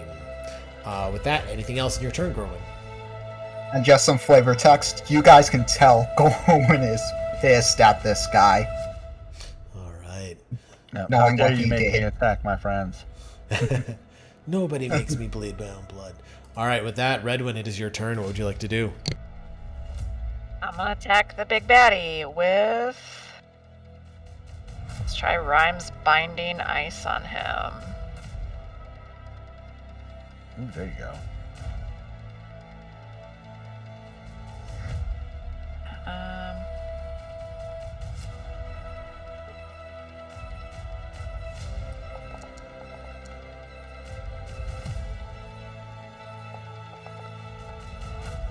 That is a failure. Yeah. As this is your first time casting the spell, I believe. So if you could describe that to us.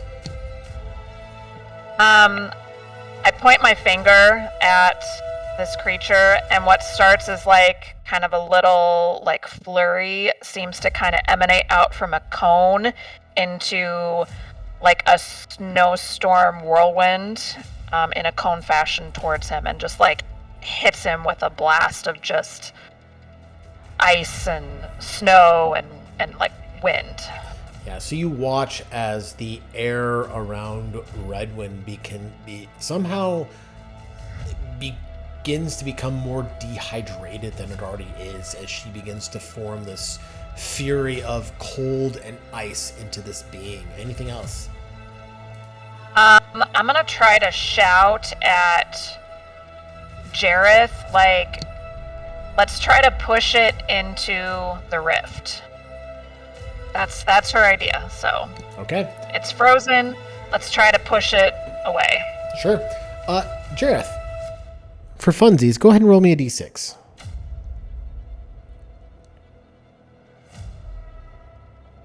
Sorry, I had a mouthful of cheese, meat, and crackers.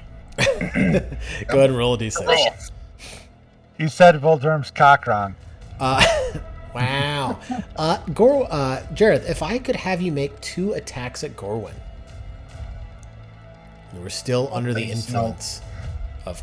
Oh no, you were not under the influence of He's not. Commandus. That's right. Do what you want. Yeah. What are you doing? That's right. He fell down the hole Yeah. 100 feet. There's no Ducky, Are base. you just that unhappy? Ducky, I go did down that the much hole. damage? I'm Sag. That's fine. I forgot. Sorry. Ducky, go down the hole.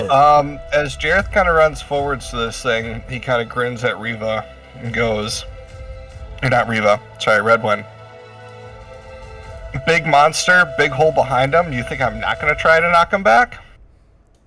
Go for it. She is gonna grin back at you.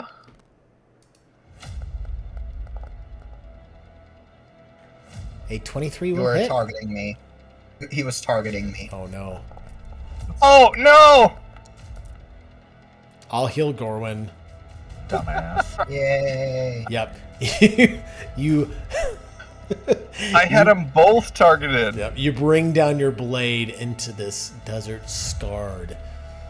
It's sand and fleshy sinew spewing about for your first attack. Anything else? Wait, are we taking the same rolls or? I mean, yeah, 24 hits it.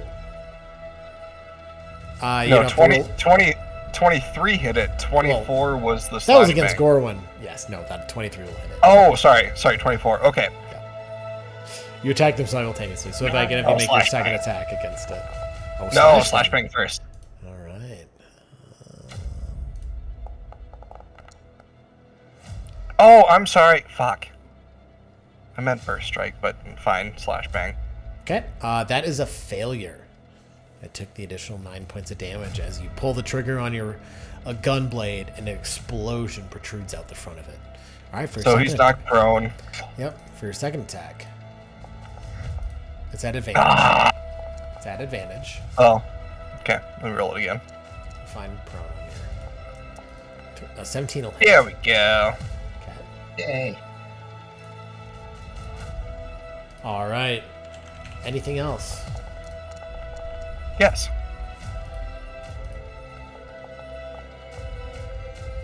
That is a natural 1. He will get pushed back. Let's see. I would say from your position, 10 feet. Okay. And you move Move. forward with him. All right. Anything else in your turn? Yes.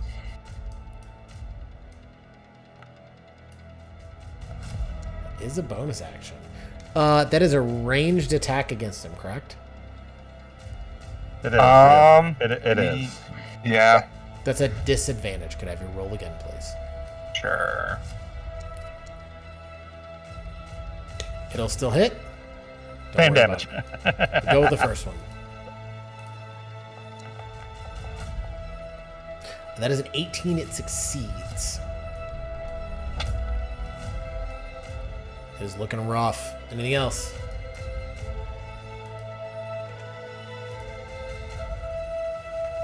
Nope. I believe that's it. Yep. All right. With that, Maritho, it is your turn. Cool. So do I still have Gust of Wind up? You have it up if you'd like. Which direction was it pointing in? It then? was from here. Sorry. It was going from. I don't know if you can see this. That way. Yeah. Right there.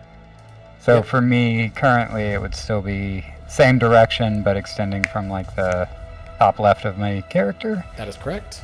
So I will go 5, 10, 15, 20, 25 to there. Okay. I will target this guy Okay. with my bonus action.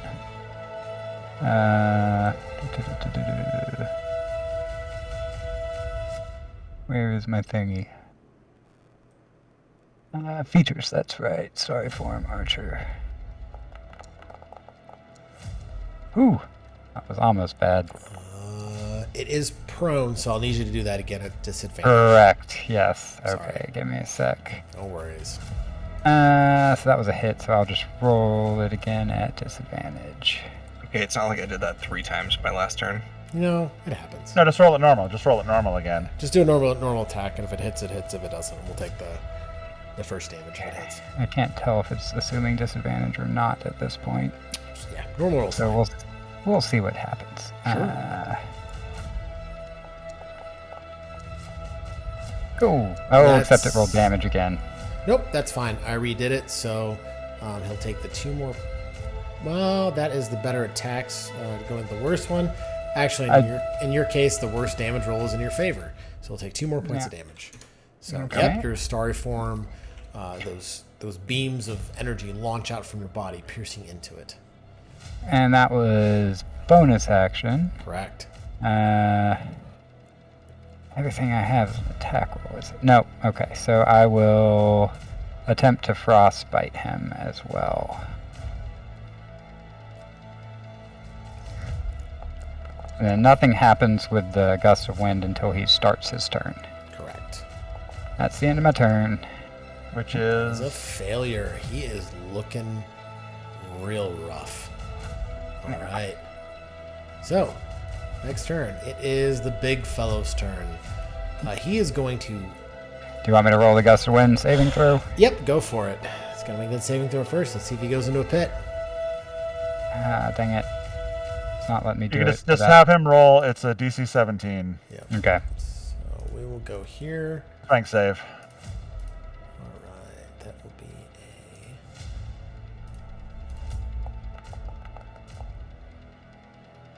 That is a success. That's a save. He is not Alrighty. pushed. Barely. Perfect. With that, he will stand up. Look at you, He Darren. has a movement speed of 0, so I don't know if so that's going to affect. Yep. Half No, a he zero. doesn't. Stand up. Yep. He will stand up. He succeeded the save throw Yeah. on the other bracer. Yep. He gets to move as freely as he wants. He will stand up. And Jareth, you are right there. He is going Hey, to. Ryan. Yep. He still has Rhymes binding ice, so he's still hindered by ice, correct? Correct. But half a zero is still 0. Okay. He is So standing I- up. Yep. I got it. He is standing up. He is going to strike out at you, Jareth. As his action is going to use his Desolate Strike at you. Well, no, I think what Eric is saying is because he was prone, his speed is 0. He can't use half his speed is 0. Can't He use can't at stand all? up. He can't stand No, up. I think it says it's prone that you can't stand up if your movement is 0. Let me look it up real quick. Could be mistaken. We've been mixing systems recently. Yeah. And you also said he could do whatever he wanted, and no, he can't. So Yeah, but I believe if your speed is 0, you can't make any form of movement. That's what I'm reading. I'm saying it. I'm reading. You can't stand up. Nope. A prone creature's only movement option is to crawl unless it stands up and thereby ends a condition. Creature, he can just stand up. Like half of 0 is still 0. I'm not seeing. I guess unless someone can throw me something from the PHB right now. It says that. D&D Beyond, you can't stand up. Standing up requires you to extend half your movement, but may take it. But my take is that is assume that you have a current speed greater than 0, so you can actually have some movement to spend. That's So what I- I'm reading too. It says the One rules lockdown for being tactic used by prone. PC is to grapple, then knock down to prone. You can't stand up if you have enough movement left or if your speed is 0. To move while prone, you must crawl or use magic as teleportation. A creature with speed of 0 cannot stand up. Oh, yeah, you can't spend 0. Okay. He can't stand up, so it'll be a disadvantage for that attack. It'd be a disadvantage anyways because of Yep. So. he's got double disadvantage. This ain't gonna go well for him. That's fine. You know what? What's the worst that can happen? He's going to use a multi-attack. Jareth dies? That's the and, worst that can happen. He's going to Desolate Strike at you. That will hit. that's a melee weapon attack. Okay. Oh, that was at advantage. I am sorry. Let me undo. This tisk. His low was gonna say, roll would have been a was 2. that That'll the damage? miss. Nope. It would have been a lot more, but he missed. So that'll end its turn. That was terrifying, Ryan. Reva, it is your turn. All right. It's 3d6 plus 2 plus other stuff. It's fine. Yeah, it was 68 damage. That was terrifying. Oh no, it was 71 minus. Oh, there were other That- things. That was my remaining health. I read it as 68 damage. Yeah, that little pop-up scares me sometimes. Yeah. Move up. So I've got my Shadow Blade, Yep. but I've also got Green Flame Blade that I can use with my Shadow Blade. Yep. And it's at advantage because it's prone. So Real quick. I think I'm right in the butthole. See if I have it. Nope. Yeah, go for it. These all yours. Is it Control for advantage? It's Alt for advantage. Control for Alt for disadvantage. advantage. Yep. It should be It should be the opposite. I agree. That'll definitely hit. So first there's that. Then there's that. Then there's that. And then you Then get toasty. there's, And then there's Green Flame Blade. and then You're there's on that. fire. He is still holding together this new scent of burning sand and sinew is just filling the air as it is screaming in pain. It's this high-pitched just sound that fills you all with despair. It is not a pleasant sound. Just etching into your souls. Yeah, I think I'm just gonna do what Reva does and Get GTFO. Bravely run away. Hmm. yeah. We call that combo the Irish combo or Irish car bomb. Wow. That requires Baileys and Guinness. No. Okay. Anything else? And Kahlua. Delicious. Anything else, Reba? That's the Belfast car bomb. No, that's it. That's what I meant. All right. Just promise me, all of you, if you ever go to Ireland, don't ever fucking order that drink. Oh, I will. On Right? principle now. I'll read about you in your obituary. Yeah. That's fine. Okay. What if we order just the raw ingredients and not label it? So, as you That's okay. watched as Nertho blasted this entity, this desert scarred, into the crevasse, and you heard a thud.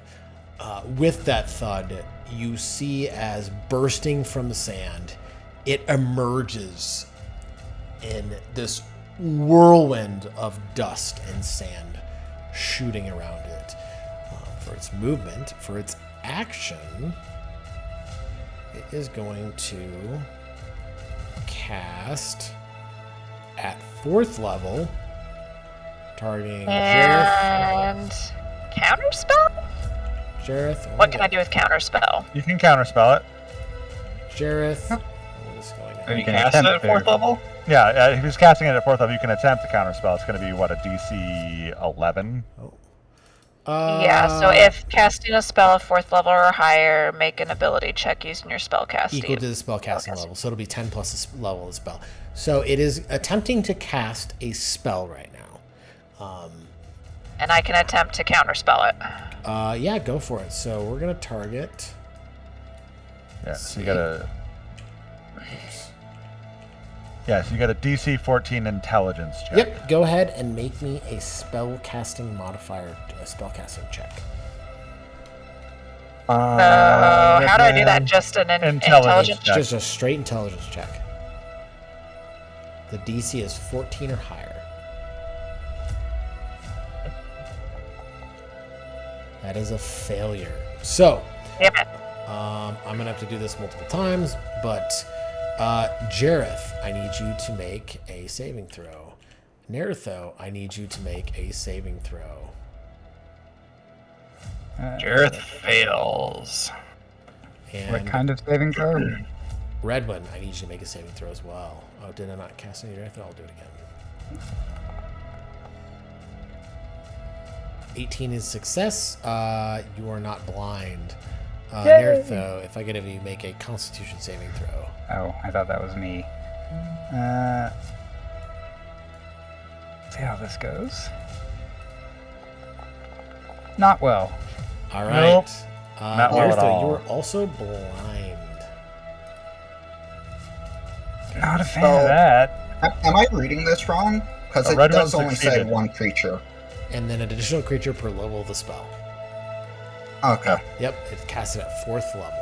So, all right. So with that, that will end that one's turn.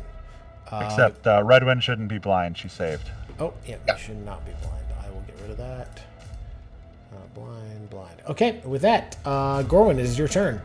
As you watch as this creature burst from the ground below and shoved its hands out in an upward fashion from down below to up high, and you watch as sand begins to just pour into the eyes of Nertho and Jareth. Finish the big one. Sounds terrible, but he's just shoving sand into your eyes. And it's coming off of the one in front of you. I hate it. It's gritty. I'll move Of here. course, and gets everywhere. Yep. I'll target the damn big it. one with the chain dagger. That should be at advantage because he's still prone. Chain dagger's a ranged attack. That is actually a disadvantage. It's melee reach. Oh, yep, you were correct. Sorry, I'm wrong there. Yep, that'll hit. How do you He's want to do dead. this? I'm going to throw this dagger, and well, for those who can see, you notice that the aim is so precise that, like, precision you've never seen before, almost to the point where it's almost evident that I have, I know how to, like, kill easily. All right. You watch as understanding what one does of human anatomy, Goran clearly places his dagger in a quick, precise movement into this being's, or what you would perceive to where its heart would be. And for your reference, Nertho, this is what they look like. Cool. So, all right. And with that, anything else you'd like to do in your turn, Gorman? Oh, yeah, I still have quite a bit. Go for it. I'm turning around, and then, with double step, I am attacking this guy. 10 will miss. Darn. I will just back away a little bit, and then my turn. All right. With that, Redwin, it is your turn. You just watch as the sand begins to fill Nertho and Jareth's eyes.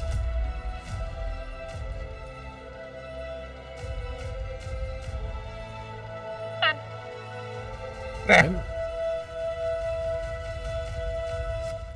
All right, go for it.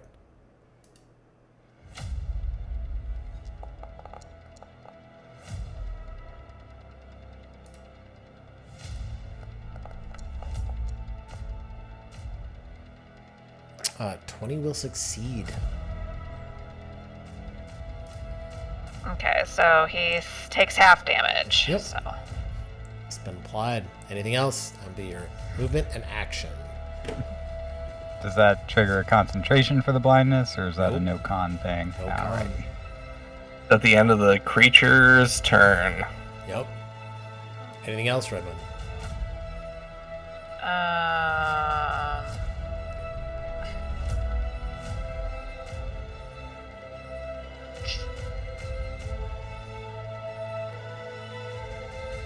You know, because I can do a bonus action. Mm-hmm.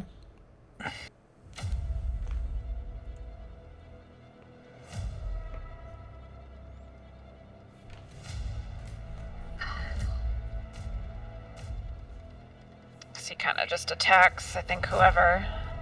Let's cast Sanctuary on Reva. Okay. No.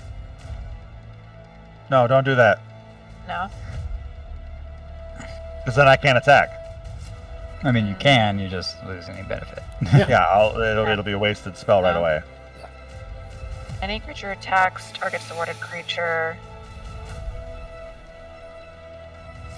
must make a wisdom saving Like if throw. you want to stand there, and tank, Mhm. you know, you would cast it on yourself and then just not cast anything offensive. But like me, I'm all about melee and attacking and whatnot. Warded creature makes an attack, casts a spell that affects an enemy. Okay, the spell ends. Yep. That's what I didn't read. Okay. It's not 3rd edition. It's not that 3rd edition Sanctuary BS. So, okay. Anything else? I don't think so then, so. Can you can bonus action punch with your gauntlets, can't you? No. Her action that is only if you use the attack action. Only Yeah. if she uses the attack action, she doesn't get it as an offhand. Okay. Correct. Yeah. That would make it extremely unbroken. So, all right. Anything else, Redwin? Nope. All right. With that, Jareth, it is your. I don't know why I skipped over you. Oh, I got it. Jareth, it is your turn. You are blind. You cannot see a thing. Flavor question. Yes. I've got torn carpet in my inventory. Can I use that to give myself any sort of advantage to brush sand on my face and eyes? Explain to me how you would use carpet to rip out magical sand from your eye sockets. Yeah, I want to hear this. I'm here for It's it. bristly. Uh-huh. It's bristly. Yeah, bristly doesn't mean it takes away something that's also extremely like gritty. It's magical carpet. All right. I will say, Yo, you're not Aladdin. if you want to attempt to I mean, rub, this might be the Cave of Wonders. all right, We don't know. Okay, if you want to attempt to rub the magical sand out of your eyes with torn carpet, I will allow it. I mean, if it doesn't give me advantage, I'm just gonna roll. I'm normally not going to anyways. tell you what it does one way or the other. I'm gonna opt to not do that. Okay. I'm just gonna end my turn and roll my con saving throw. No, it's at the end of the creature's turn. Yeah, you're still just blind. Isn't the end of the affected creature's turn? No, at the end of each of it. Oh yeah, at the end of each of its turn, the target can make a con save. Go ahead and make me a Yeah. Constitution saving throw.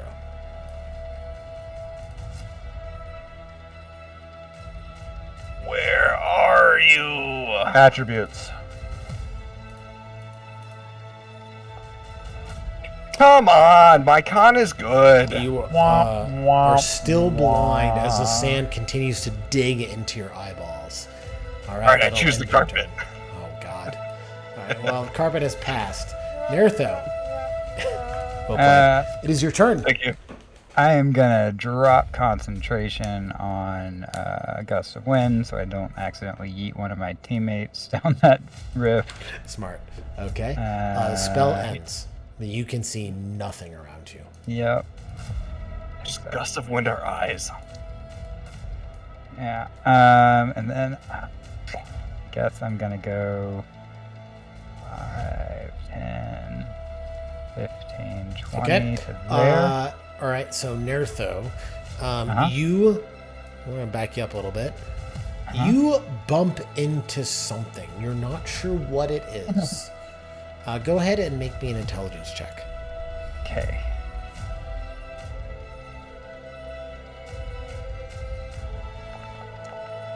Not great. Yeah, you have no idea what's there. You begin to do your movement, like moving in a direction that's familiar to yourself, and you bump into something. What do? You don't know what it is. From what I remember of where we were laid out, Mhm. I'm thinking it's one of my allies, so I'm gonna not attack it. Okay. In fact, let me double check something real quick. Whoops, that's not what I meant to do. Oh, what just happened there? I think I you managed to ended your turn. somehow. You know what? Let's just do that. But somehow I managed to end. You bump the into next guy's something. turn. You're assuming it's not an enemy, and that ends your turn. Riva, it is your turn. Nertha, make a con save. Yeah. Okay.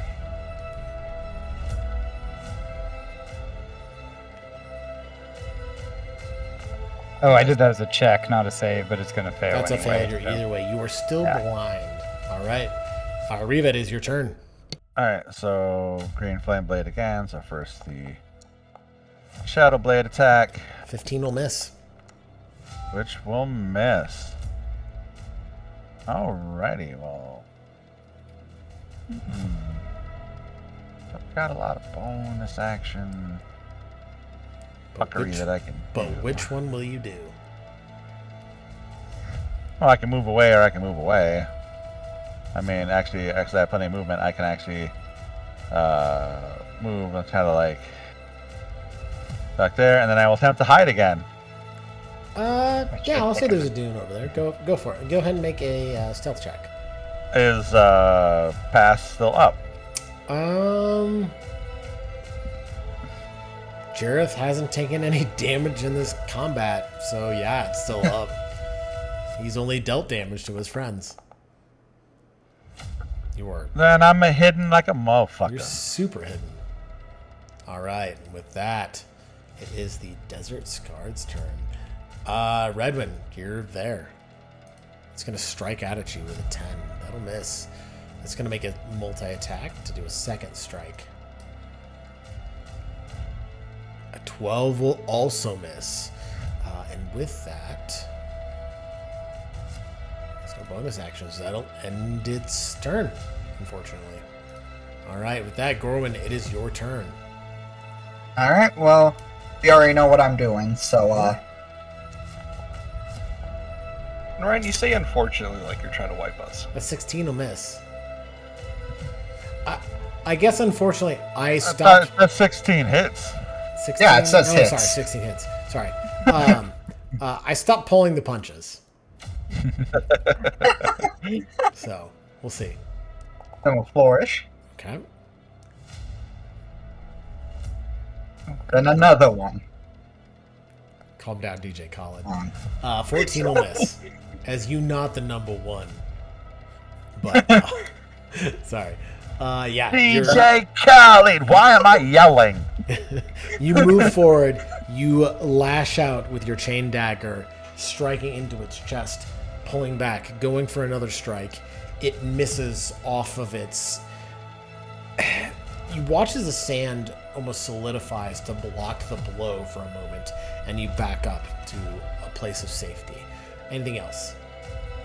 No, that will end my turn. All right, Redwin, it is your turn. Okay, let's just try the good old undergarments on this guy.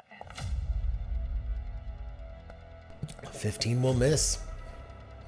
As you go for that left hook, swinging wide. Alright, well, I will stay put. So it's fucking Charlo fighting fucking Alvarez? What? Kind of like that. All right. With that, Jareth, you see nothing. The world is darkness around you. What would you like to do? Just same thing as last. Oh. Nope, not even gonna try to move. End turn. Con roll. Go ahead and make me a Constitution saving throw, please.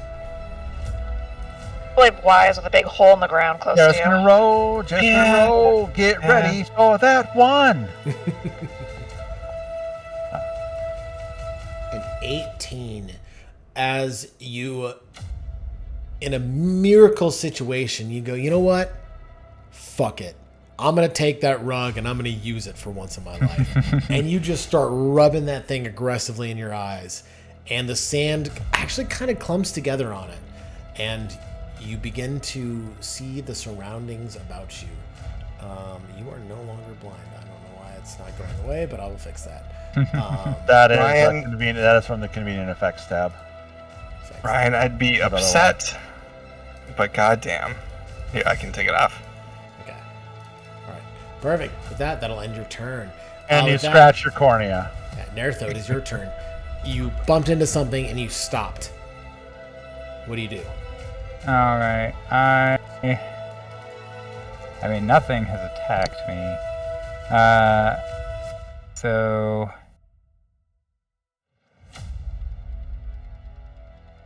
I guess I can't really do much without, because I can't even tell where he is. So I'm gonna take the dodge action and end my turn. Okay, if I could have you make a Constitution saving throw, please. Supposed to be good at these. Yeah, that's what I thought. There we go. You are no longer blind. That will end your turn. Riva, it is your turn. All right, so Riva, who is hit. Oh no! What did I just take off? Your ion stone. Fixed it. All right, Thank you. Riva, you're up. So Riva is currently hidden. Yep. Like, can I like peek up and see this creature? Yeah, you can still see him out of your peripheral from where you're looking. All right, then I am gonna cast Chromatic Orb At advantage. Yep. at advantage at him. What does My- that look like? Because this is the first time you. So no, this is it. I haven't I have Oh, cast it before. Yeah, you have. Sorry. But this one I'm casting as acid. All right, go for it. So it's just this green, viscous, just bubbling liquid orb. My go-to sorcerer cast in Baldur's Gate. 19 will hit. Well, hold on. I'm gonna roll it again. Yep. In case it was a crit. Because crits matter. Alright. Not a crit, so it would be just the 12 damage.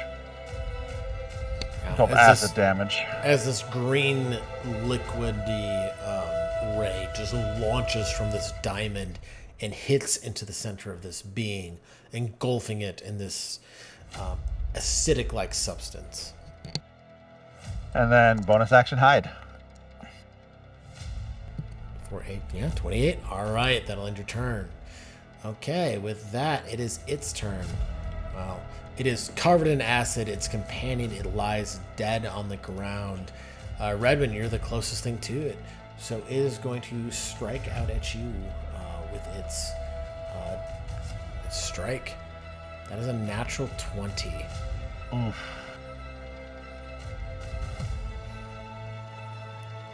It will still hit even if you use shield. Well, I wish I would have known that. Yeah. So you Yeah, can natural 20. Natural 20 hits no matter you what. can take your spell back. Yeah, it's going to hit you for 18 points of damage. And it is also going to, because it hit you, this sucks, it is going to hit you with its life drain ability for double the damage. So that is going to be 66, Oh, no. and it will Okay, heal. so what's my total?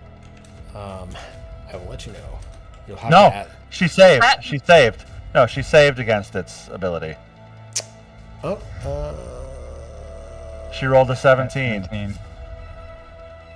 sorry. Let me look up. It must succeed on a DC 14 con save or become cursed. The cursed. curse reduces the target's hit point maximum by amount equal to the necrotic damage dealt. Correct. And It the deals Desert Guard necrotic gain. damage regardless. Yep. So because Yeah. it hits you, it's going to deal the additional 66.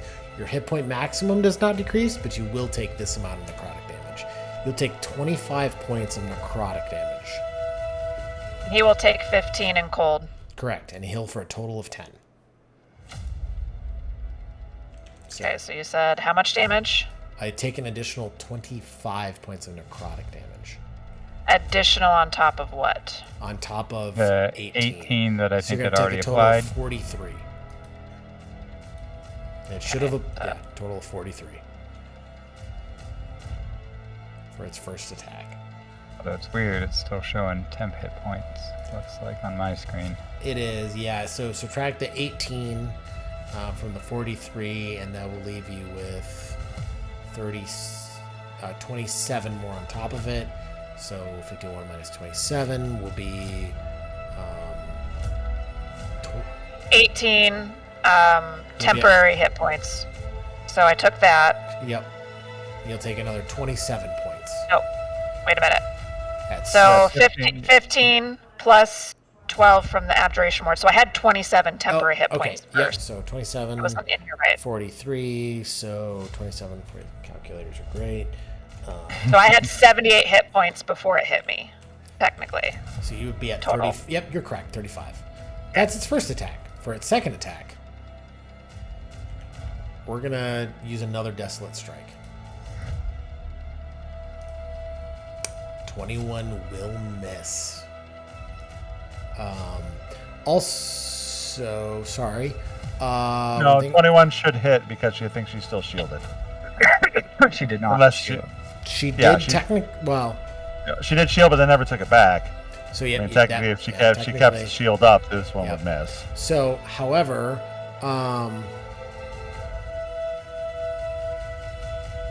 I do need you to make another saving throw. Point of contention. I need you to make another Constitution saving throw. Because you are within 10 feet of it, you are subject to its Aura of Desolation. And you have disadvantage on saving throws against the necrotic damage and their effects. So, I need one more saving throw from you. Is the At Constitution disadvantage? Nope, just one Constitution saving throw to see if you fail. Make sure you still make it. That is a 19. You are fine. That will end its turn. As you watch as this creature just rips into Redwin by the side of her face, attempting to just slam it into the ground, and begins to suck the life energy out of her. As that begins to happen, you watch as Redwin just takes this arcane force and pushes forward from her opposite hand and moves that claw away, breaking that contact with her face. And that ends that turn. With that, Gorwin, it is your turn. Alright. Attacking him. 22 will hit. We are flourishing him. Yep. Yeah, he's looking hurt. We're attacking him again. Natural 20. There we go.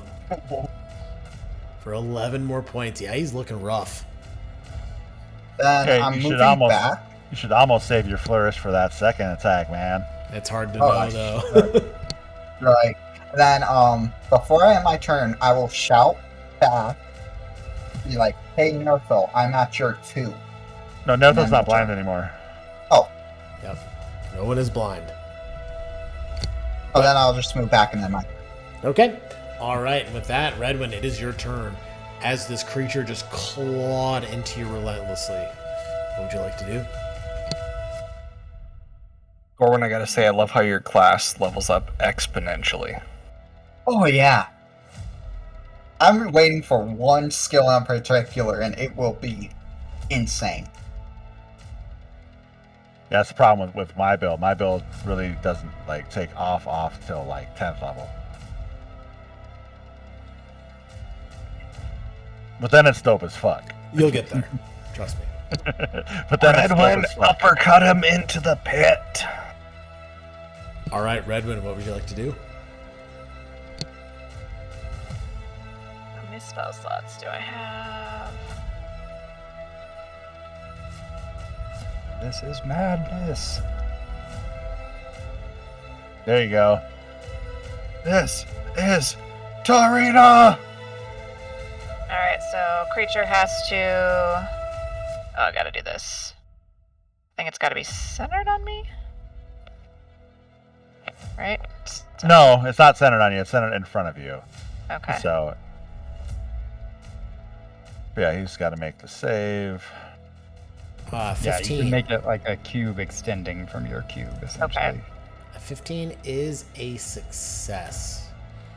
Is it? I think her DC is 17. Your DC is a 15. No. It is. That seems odd. Yeah, it's a 15. Yeah, he succeeds. He will take the half the damage. And anything else?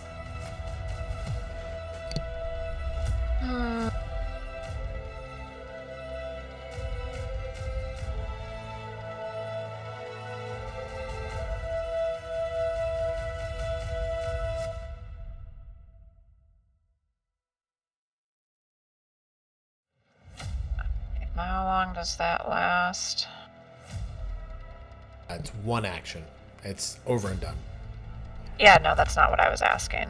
I was thinking to myself, Shield is over. Arm of Agathis has been expended. yeah. Until the start of my next turn, so that's over, you said. Well, so that should last until my next turn, because that was on his attack on me, right? For Arm of Agathis? No. For Thunderwave is a one and done. Thunderwave is Yeah. an instantaneous spell. It's over. Yeah, no, I'm not asking about Thunderwave. Until the start of my next turn. So this would be my next turn, so that was over as well. Okay. So I need to get rid of that. Oh, your rhymes binding ice, yeah.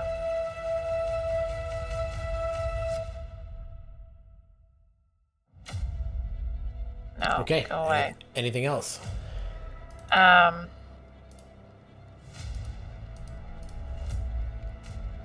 to get rid of the effects. I think.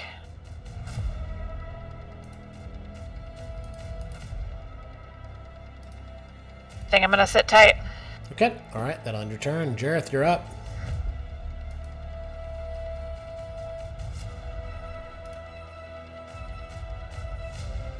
Wait a minute. Why is my...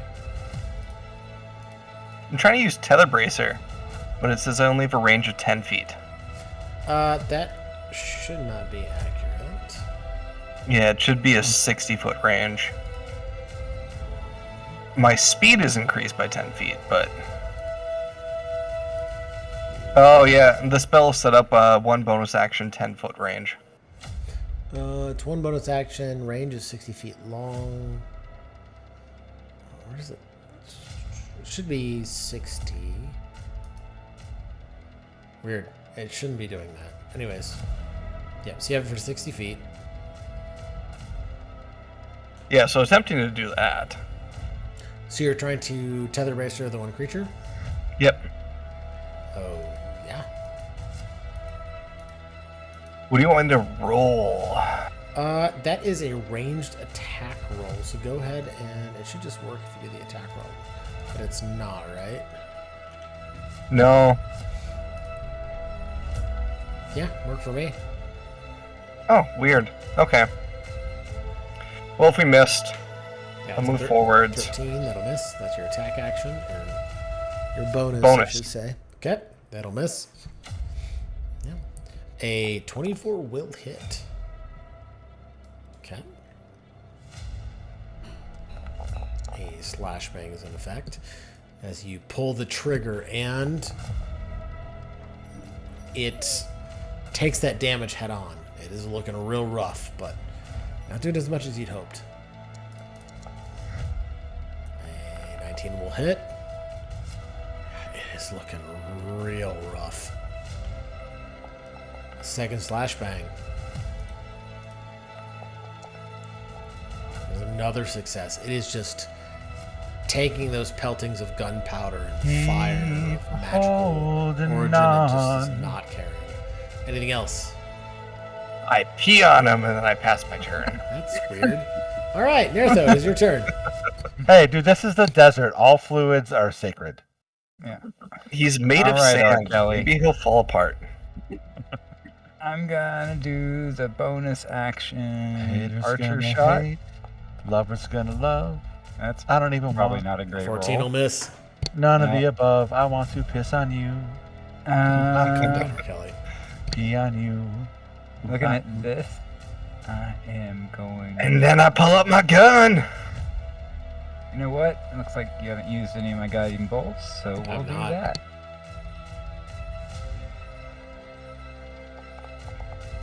Ah, 13 will also miss.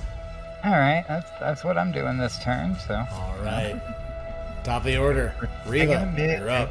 All right, Reva's gonna come jumping and leaping down All over right. this way with the green flame blade and his shadow blade. So first we're gonna.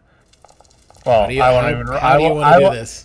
I won't even roll at advantage, even though I was technically an advantage. Yeah, so I come. So Reva comes running up over this dune and just kind of leaps down with his shadow blade, and just kind of like just sinks it into the top of his skull.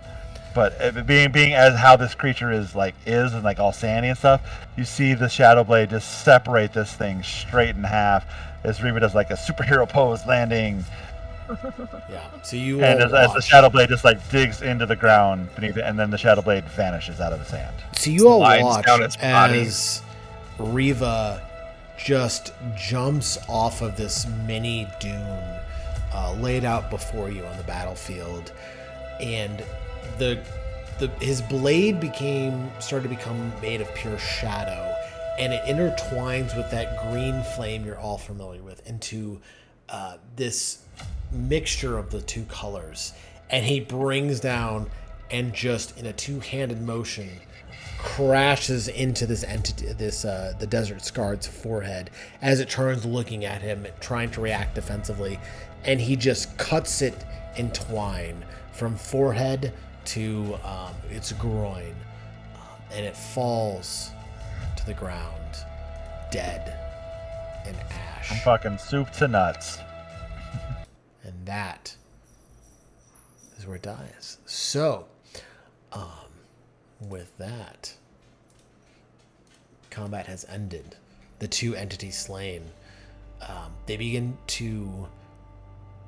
The one you had originally started to ignore because you had felled it into the ground. You watch as this new one, the latest one that you had killed, its sinew starts to turn to ash, to sand, as they begin to become almost one with the earth.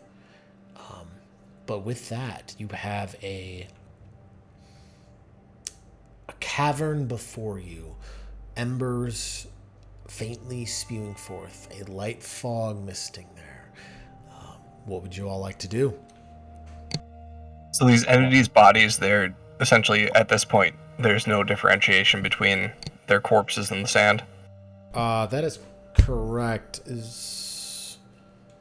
right. Yep, that is correct. Who else has Okay. got some rope? I mean, I've got a tether bracer.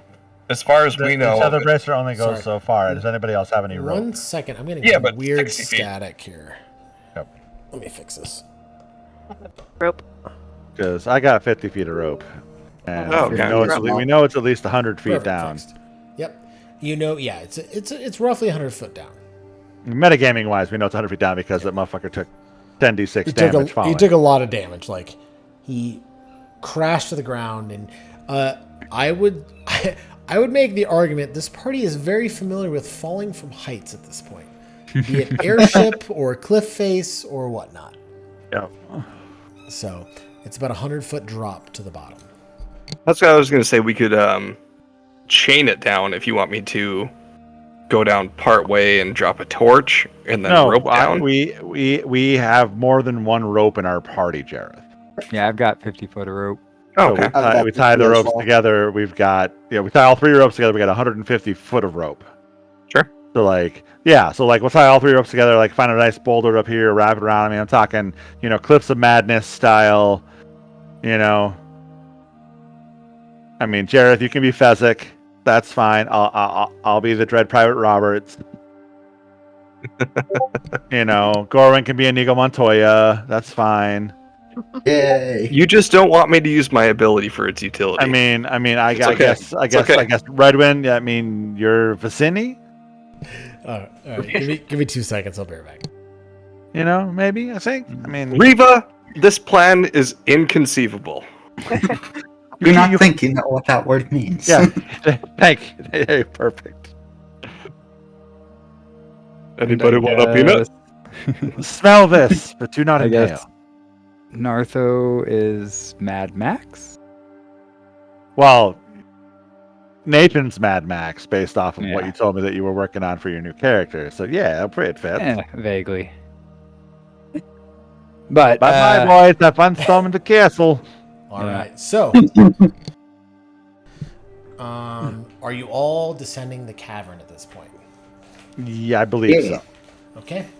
So, if I could get a group athletics check to descend into the cavern.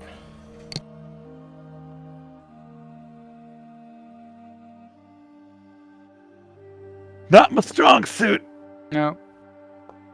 Can we try to parkour instead? Actually, that's not a bad roll. No. It's a say- straighter cliff face than you anticipated. Okay, a 14, Oh, 3, athletics. 8. A 3. I mean, I'm using a rope. Does anybody got featherfall just in 9. case? Did you say a strength check? Yeah. Athletics. Athletics. Yeah, Ryan, I agree with that sigh of a 9. Like, some of you are supposed to be better at this. Yeah, I guess. I mean- with the PM that I sent to Sean, if someone would just let me be Batman, then maybe. Except you're not Batman. So, If you want to be Batman, you need to play my A5E campaign. There's a whole feat tree that lets you be Batman. I have a grappling hook. I am Batman. I will say, you all begin to descend down the cavern. Except for me, I fall. Who's leading the charge? Me.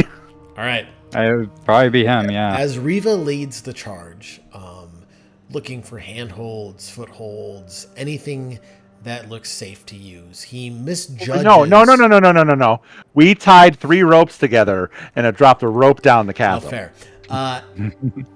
So that being You said, still gotta find, yeah. you spent a lot of time on airships.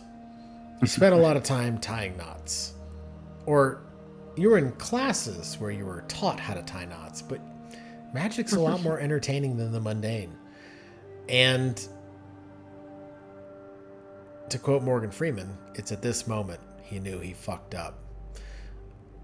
As you go back on your lessons when tying these knots and instructing the group on like the most efficient way to, tie a knot, crawl down, those knots didn't hold. But thankfully, overall between the group, it's not terrible. You're only all taking... Oh god, I rolled fucking max damage. 12 points of bludgeoning damage to each of you as you begin to crawl down and about 40 That's feet nice. from the bottom, you just dogpile to the bottom, crashing on top of each other. It is a painful mess of metal and weapons, and thankfully, no one stabbed each other unintentionally this time. But Can Jareth land on Riva? No. Why does it think I'm still concentrating? you're sprawled about from the spell. But you're hurt, you're injured, you're looking a little rough, just from the fall, but you're at the bottom. Nertho, Mhm.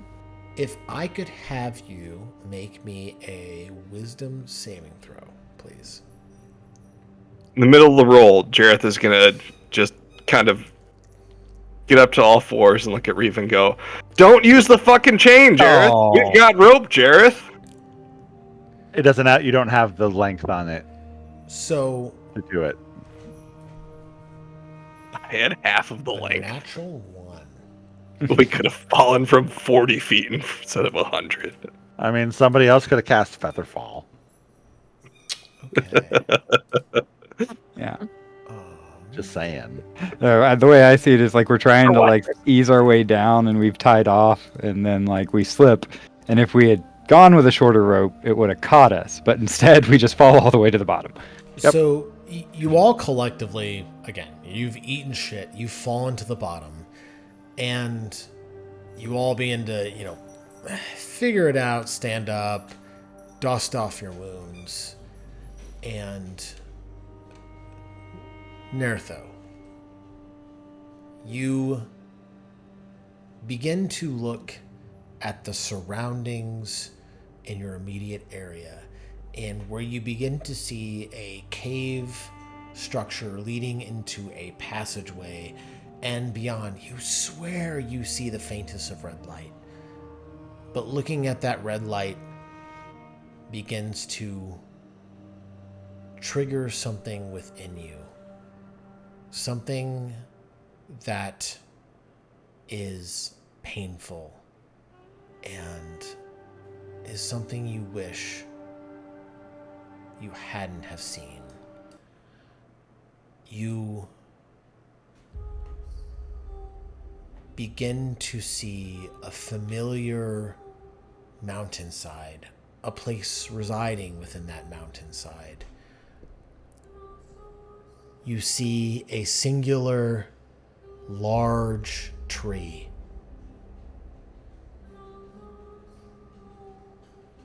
Go ahead and make me a history check. Oh, Ryan, serious question too. Yeah, that's what I was going to ask. Yeah, one Oh, yeah, second. 1 sec. concentration or not.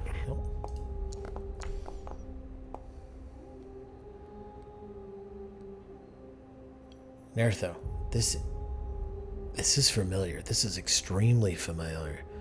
This is the place that near less than a week ago you were standing upon, speaking to a spirit of the Lord of the Lands. You watch as it is walking up the steps to the exterior, looking at the tree in admiration with a friend. If I can have you go and make a perception check for me, please.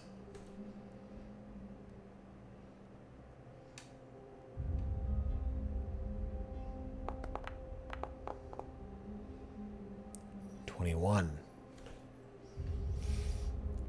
1 second.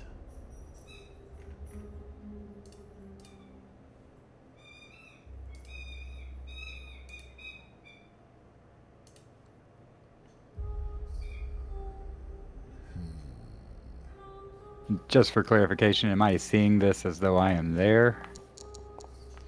You were seeing this from an outsider looking in, as though you were a drone in the background, zooming in on a scene before you.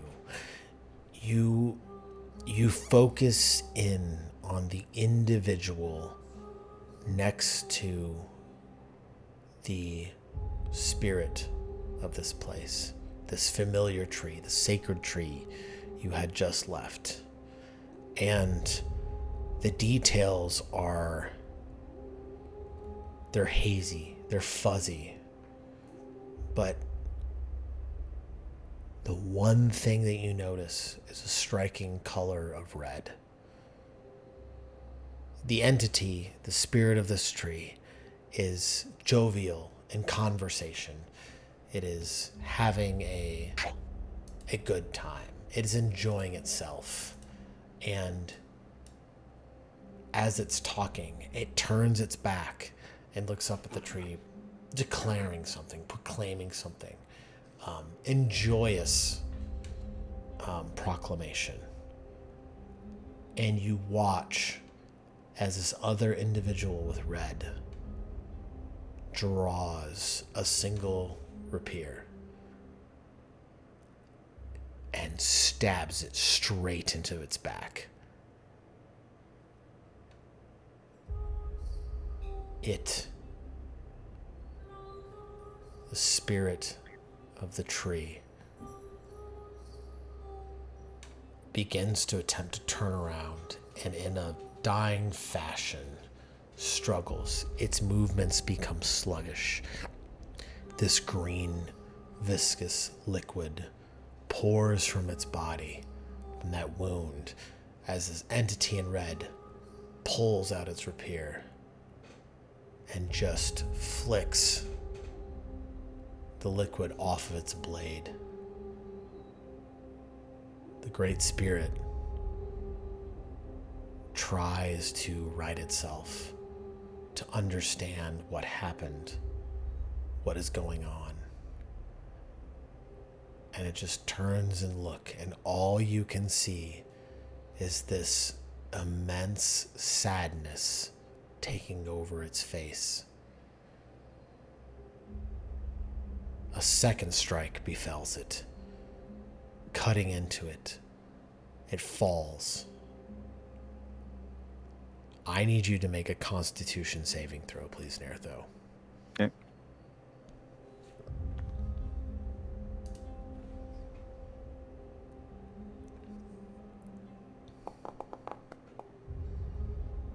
Oh! Ooh. Natural 20.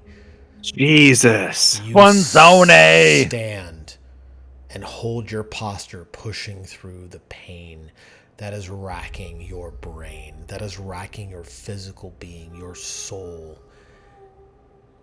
And you watch as the spirit pushes through, being cut through, sliced, and stands. And then you begin to watch as this purple flame begins to consume everything in sight. It begins to burn the tree, the city, the surrounding landscape. And you watch, standing firm where you're at, this episode of what you believe to be the keep you just left start to burn to ash. And you begin to feel tears of sadness roll down your face. And you feel the twinge of a little bit of that connection that you had started to grow with Zadal, Lord of the Lands, begin to wane ever so slightly. And you stand there, tears of sadness, but a firm vengeance laid in your heart. At the bottom of this cavern, with the promise of finding something that can cure all ailments, a flower, hidden away in this desert landscape.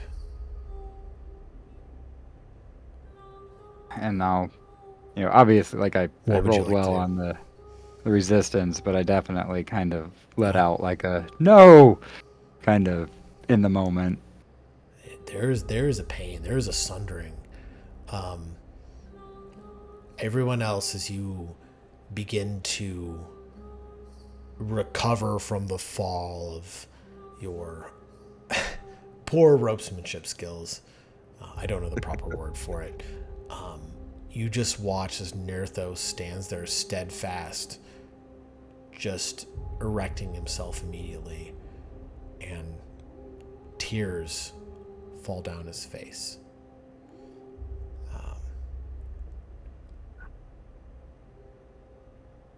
What would you all like to do? I think Reva would immediately, if Reva sees it and runs up. And the word you're looking for is nodology. Yeah, not that smart. I'm just, So, I got appreciate Google. it. Yeah, I got appreciate it. Google. Yeah. Reva would immediately run up, like, and what's wrong, friends? I've seen something, like I have before, and I fear that the creature we just saved, the tree, may be lost. I'll explain the vision I had to him. But is that now the future? I don't know. But I feel that I've lost some of my connection. That can't be good. But how? That figure with the rapier in red. Because we've been gone, what, like 6 days? You've been gone about a week at this point.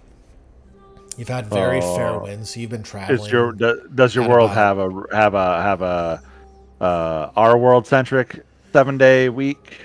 Yeah, it's a standard 7-day week. So you've actually had fair winds pushing your back. So your week of travel is more about 10, 11 days or so. Is the creature with the rapier in red familiar to anyone? Yeah, if he describes it, does it? I would say. I would say familiar. if I could have everyone make a intelligence check, please. Yeah.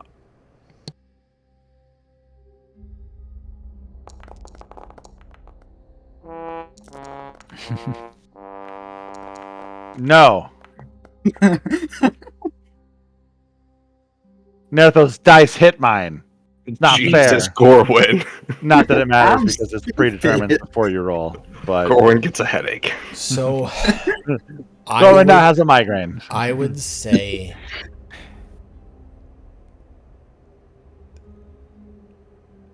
Jareth, go ahead, roll again. Thank you. I know what this is. The player knows what this is. Yeah. See? If I know anything about video games, that means Gorwin actually succeeded that by an incredible amount. Exactly. Fuck! No, the player knows what this is. It is Too bad. It is familiar, but extremely distant. Right away, I would reach out and be like, Redwin, reach out to Volterm. See what he knows. Okay, and I will cast Sending.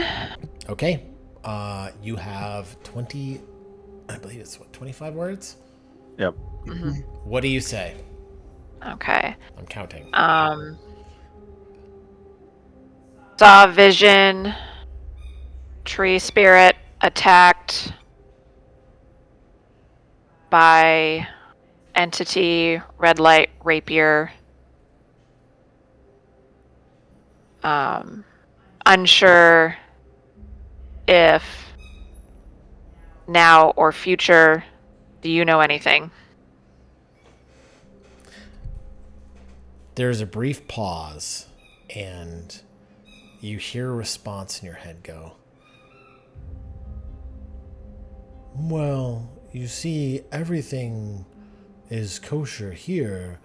I've actually heard messages where a certain someone's brother can be found. So I'm about to head out to pursue that. Why? That's it. Okay, and I can only do Sending once. That doesn't open up this conversation, right?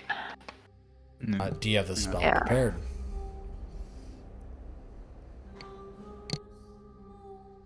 Oh, I did not. Sorry. Then So You can't cast Does the that- spell. I missed part of that. My headset disconnected for a second Nope. there. So you didn't have the spell prepared, correct? Yep, I did not have it. Yeah, I did not have it prepared.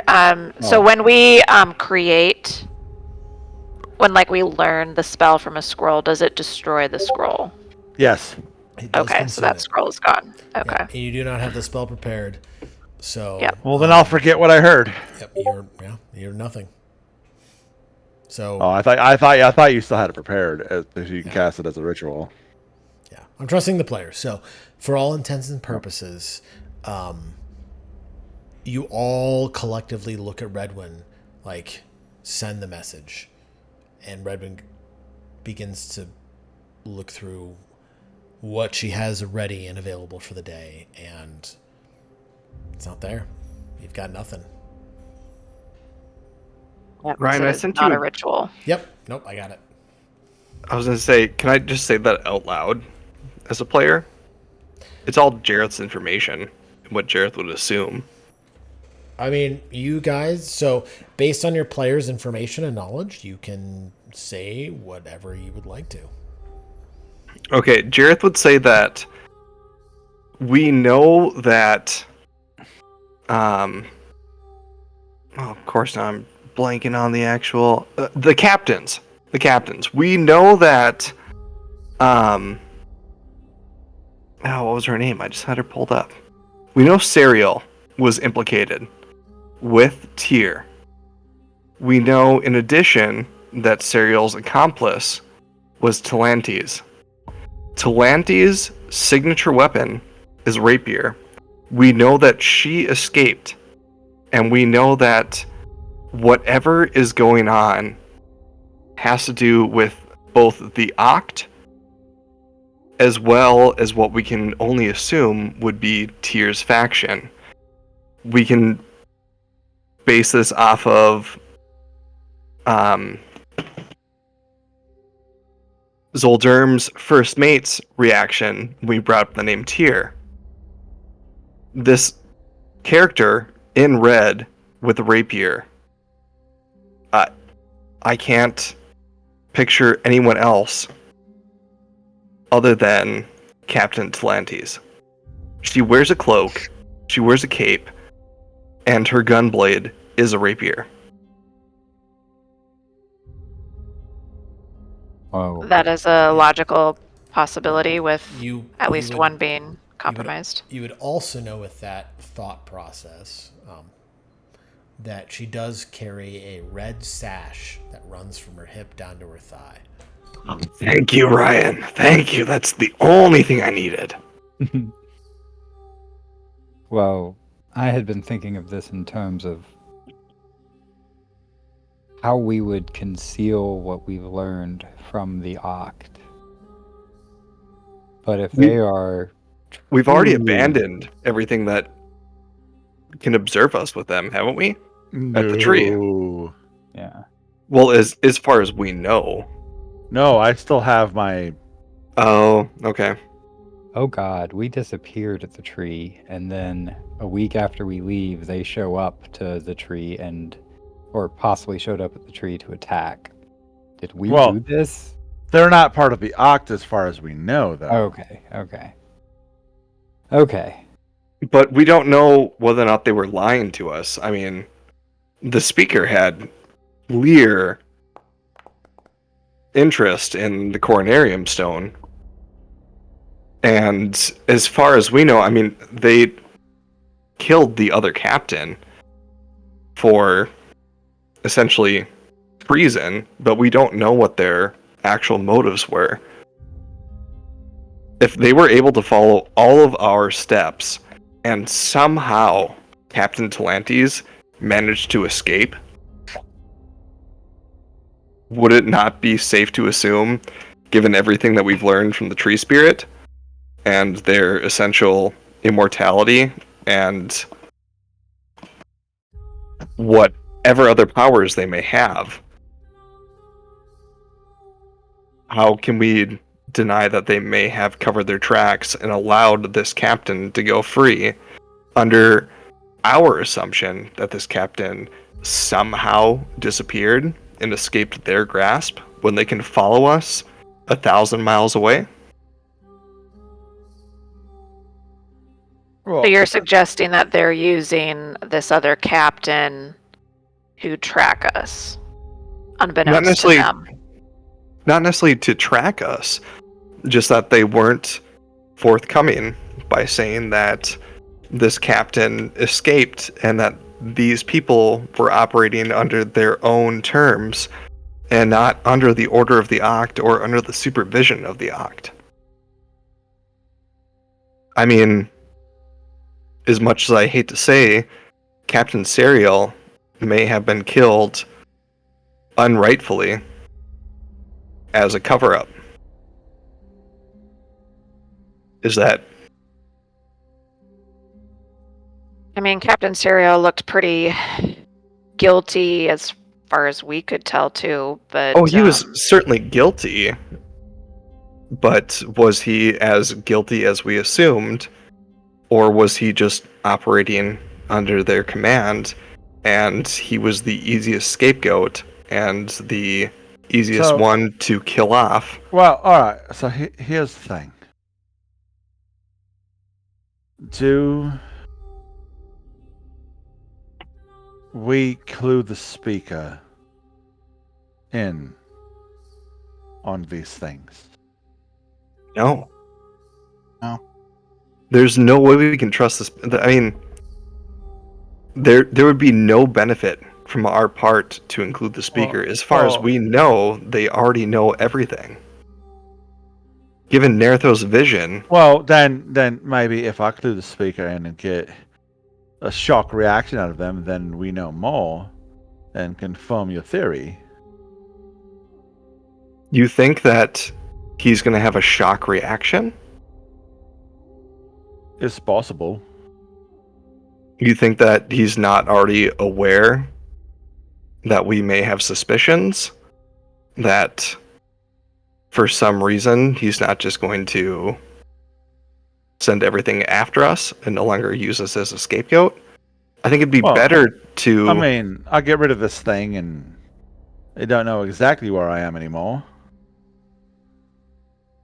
I mean, that wouldn't necessarily hurt, I would say. I would say that'd be a better option than notifying the speaker that we know. As of right now, the speaker thinks that we're working for them. I agree. We haven't done anything other than, I guess, communicating directly with my gods that they would necessarily disapprove of yet. I mean, we were sent to find his brother. We're still on the path of finding his brother. But I think it would be safer to play under the assumption that we are playing double agent rather than notify the speaker of our accusations and the knowledge that we've gained. Yes, but the moment we get rid of the device which allows them to track us, the sending necklace, they know we're hostile. No, I agree. That's why I say I don't think we should get rid of it. I would say that would be less detrimental than directly confronting the speaker. Although it makes it easy for them to eavesdrop on us. They could be eavesdropping on us right now. In which case, the point of notifying the speaker of our accusations would be moot.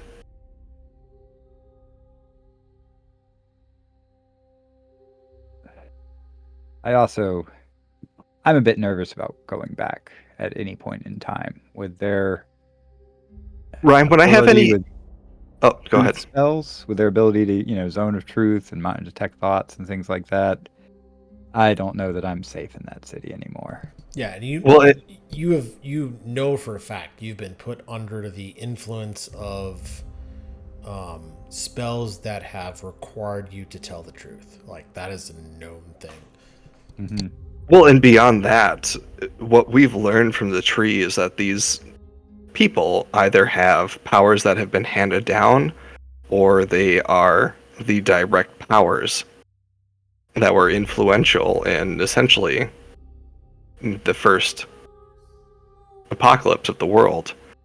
Brian, would I have any further inclinations or knowledge of God, I'm trying to blank on her name.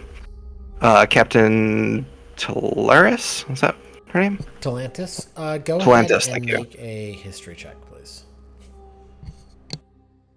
Any advantage with that? I would say with your... Or can I argue, can I use an insight over history? I don't... I would 'Cause say... I'm at this... proficient in insight. So what is the conclusion you're trying to draw right now? Just any information regarding like the actual profile, movements, Okay. techniques, Of and whatnot. Talantis? Yes. All right. I would like you to go ahead and make me... That would be a... I would say a history check. Okay.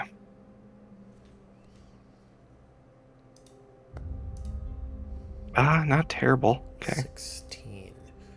So.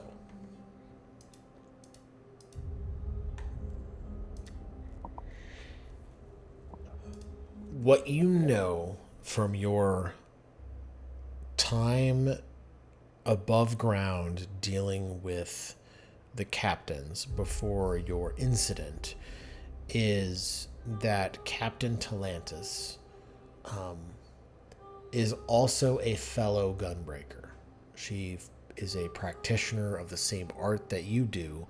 However, where you focus your efforts and energies into that close combat, magical, bursty, in your face, I'm trying to blow you up right in the moment, right? Yeah. She focuses on the revolver style of your art. It is that long-ranged, Yeah, because she silent, carries a deadly. revolver and a rapier, correct? Correct. She has both. She has a revolver. She has a rapier. But when it comes to her gunblade techniques, or what you know, again, what you were told by Captain Adelum through your training about the different styles and arts before you made your decision, she follows the path of the revolver. Ocelot. Yeah. Would I know any further information working with other lower rankings that may be within, like how I work under Captain Adelum? Would I know anything? Your purview and training was under Adelum. I would say with a 16, you know that she has apprentices she takes under her wing, and those who she thinks are worthy of training. But you do know that she is tight-lipped and keeps to herself as much as possible. You don't really have a sense of anything beyond her professional life into the personal. Okay. My final argument to push towards it would ear to the ground benefit me whatsoever towards that?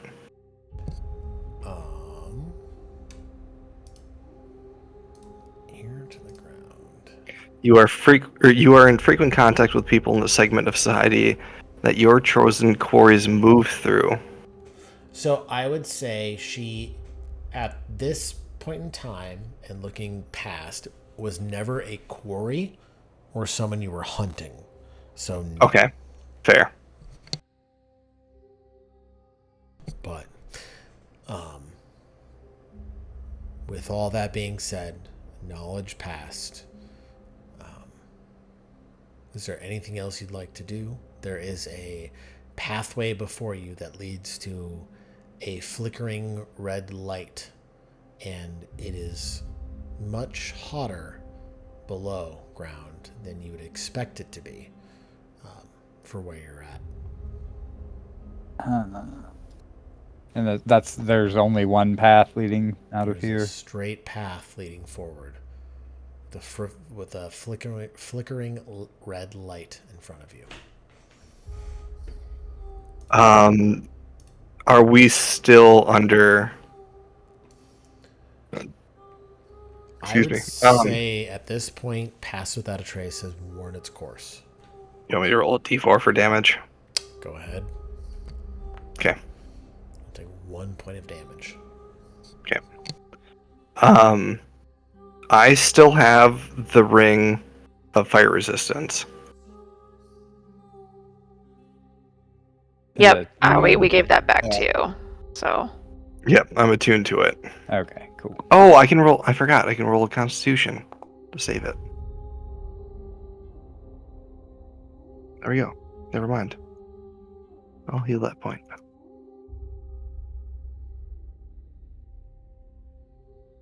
So, I mean, Jareth is not opposed to pressing forwards if anyone wants to go with or scout ahead.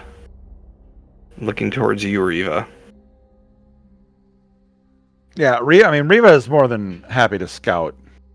You and I are both the highest hit points post battle. Well, I'm also super stealthy. Yeah, Well, if I'm you're just thinking scouting, I'm environmental going with him. damage.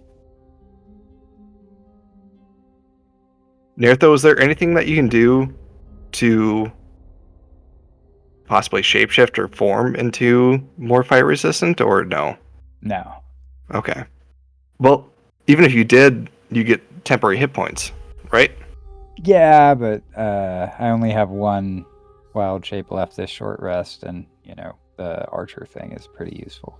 My only argument towards that, again with Jareth speaking, is that you're the one who knows the most about this and is the most attuned to this. If you want to tag along behind, and if we have to dip out, then we can. Where Riva goes, I go. And then if the remaining party wants to try to tie better knots than Riva and find a way back and have a little... Well, there's no way we're getting that rope back up there.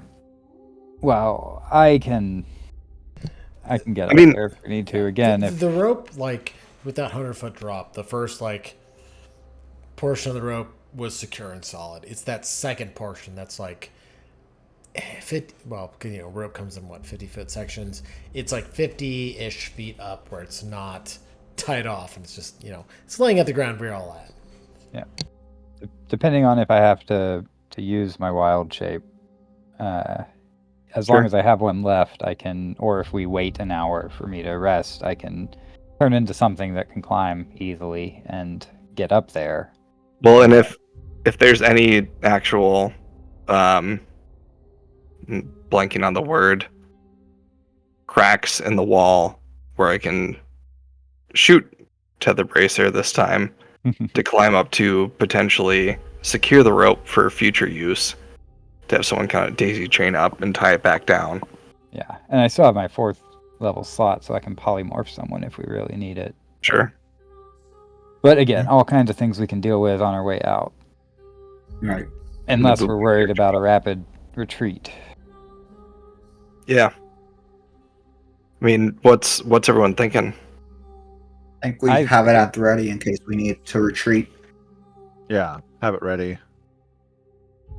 Well, but I would have to burn resources to do either of the things I could do to get it prepped. Well, like I said, I can shoot up, and if someone wants to daisy chain up to the rope and then tie it up, then we can do that.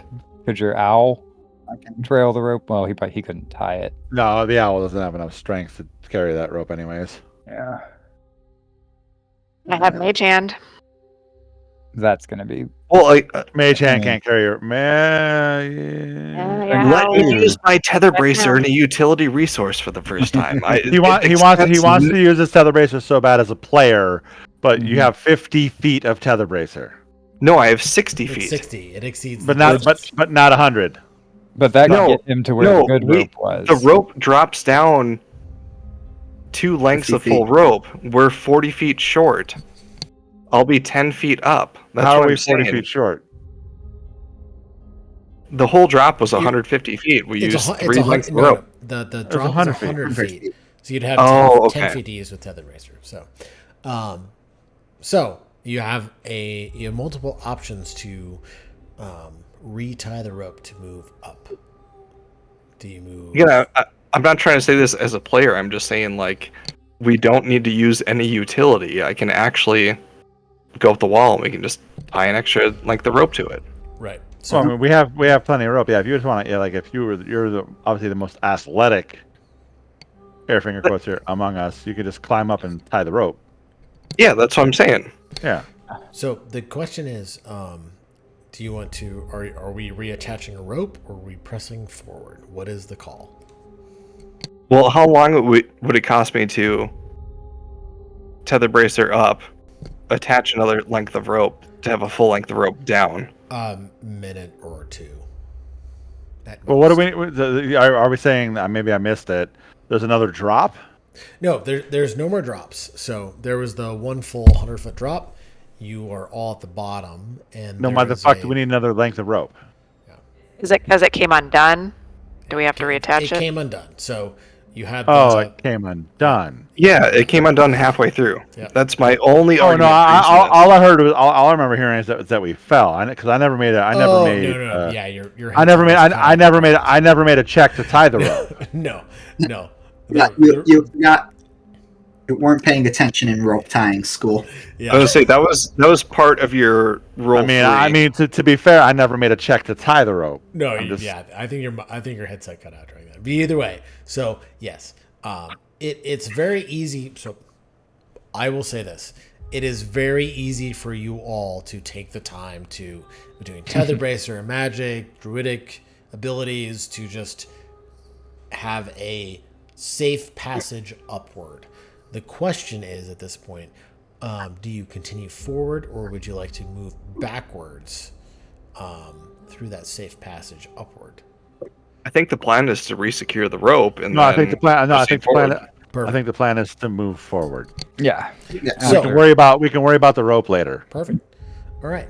So I mean, are we I'm willing to take a party vote on that. Yep.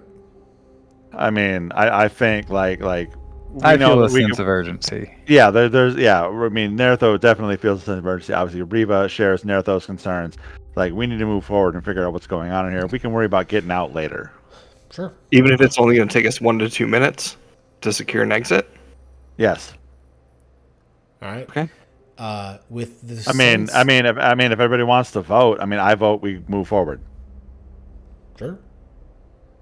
Yeah, Obviously, I think forward for Nertho me. votes. Yep. Yeah. So I would say Nertho's vote weighs like 3 to 1 at this point. So Okay. I mean, I'm sure that won't kill us all. No. So okay. fuck so, ever. so it sounds like the majority wants to move forward. Is that correct? Yes. Okay. Narrative and then if the remaining 3 honestly, I think as a player, I would like to hear like an actual like vote. Sure. All right. So- Obviously, you got 2 for, 1 against. Nope. Well, okay. So let's do this real quick. Riva, for or against? 4. Okay. Nertho, for or against? 4. Okay. Gorwin, for or against? 4. Okay. Jared, That's it. for or against? 4. And Redmond? additional suggestion, Nope. those that remember... Oh, Okay. One sec. Sorry. For Redmond, for or against? So 4 is to move forward. Correct. yes. Okay. I think that's what we're all doing anyway, so Perfect. at this point, that's fine. So, with the party's decision to move forward, are we moving forward stealthily? Are we moving forward casually? How are we doing? How are we going about this situation? Riva, whenever Riva is moving forward, he is moving forward stealthily. Perfect. Yep. Riva, if I could have you make a stealth check, I'm assuming Gorwin, you're in tow. And I'm assuming that by now, Pass Without a Trace is done. Yeah. Yeah. Oh, Yes. that's gone. Yeah. Yeah. Yep. Super gone. And I am coming along behind Riva. Riva, that was my D4 roll. Okay. I've got a 26. I have a Yeah. 15 from Nertho. Is the whole and- party planning on moving forward? Yeah. Yep. The Okay. 20 and 13. So, all right.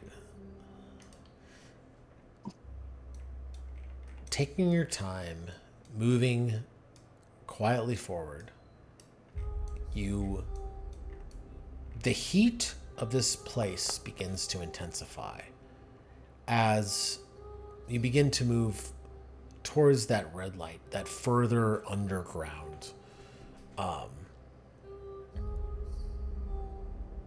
You begin to see the outcroppings of a bridge suspended across a cavern. And if I could have Riva, Gorwin, make a perception check, first of all.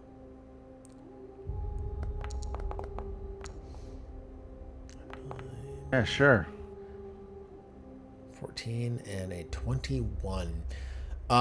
Hey, I rolled a 19. Yay. Gorwin, you look across the cavern, this chasm, and you see this red fiery substance Oh, hold on. I gotta make a con save on my dog's asshole. that is emanating Nope, a great not amount good. of heat. Oh, you stink, dog. Everyone begins to start sweating a little more than they normally would. Riva, Yes, sir. you look across this pathway. And in fact, I'm going to show you what this looks like before we do anything else. Before we move a little bit forwards, can I pass Gorwin 2 health potions?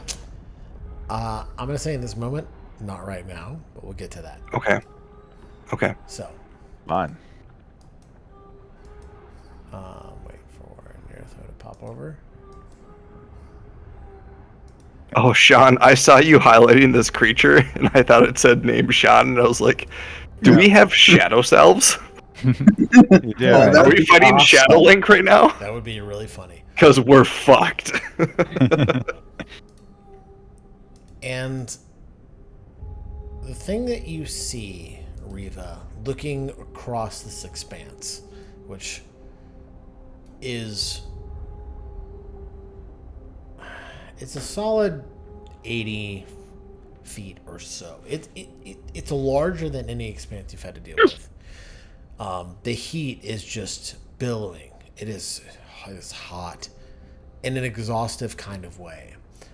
But what you do see, again, with your good rolls, you rolled really well tonight, you see two First time for everything. entities at the opposite end of this bridge, this pathway across this chasm made of this molten liquid, which, if I could have you roll an intelligence check, please. Or history, one of the two. I'll roll history. Sure. No, I'll roll history. With my plus, like, fucking 27 to it. I mean... Yeah. No, I rolled a 3. I rolled a 3 and still got a 16. That's so gross. It's disgusting. it's disgusting. This could only be described as what you've read in books of old of molten lava. No, wait a minute. Do you mean liquid hot magma? It is flowing from the south to the north, at least orientation-wise of this map. And it is hot. It is uncomfortable, but it is there. All right. But So are we talking like Paris Hilton hot? Like that's hot. It I was gonna is. say, what is your judgment of hot, dude? It is Because, a very uncomfortable level of hot for for where you're at with what you're wearing. But the thing that strikes your notice even more is the two entities that are guarding or are stationed at the opposite end of this bridge, right? Yeah. You see these humanoid figures adorned with heavy armor, blades at their side, shields at the ready, red glowing eyes, imagery of skulls adorning their chest, this red veins almost of their armor filling in the cracks where plates should creak and mold to the movement of the wearer that are just, they feel alive. And you see two things. You see this, Oh, that's a face only a mother could love. and you see this. I'll take that back. That's a face only a mother could love. And the one to the north looks to the one to the south.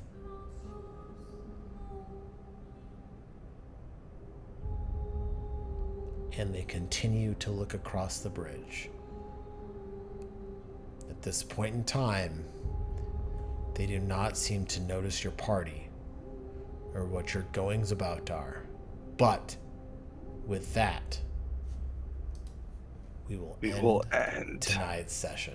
So, with that, Fun times. we shall see. I what you went all ahead. will do next time and place, next session, Uh, and I'm excited I for wa- it. I went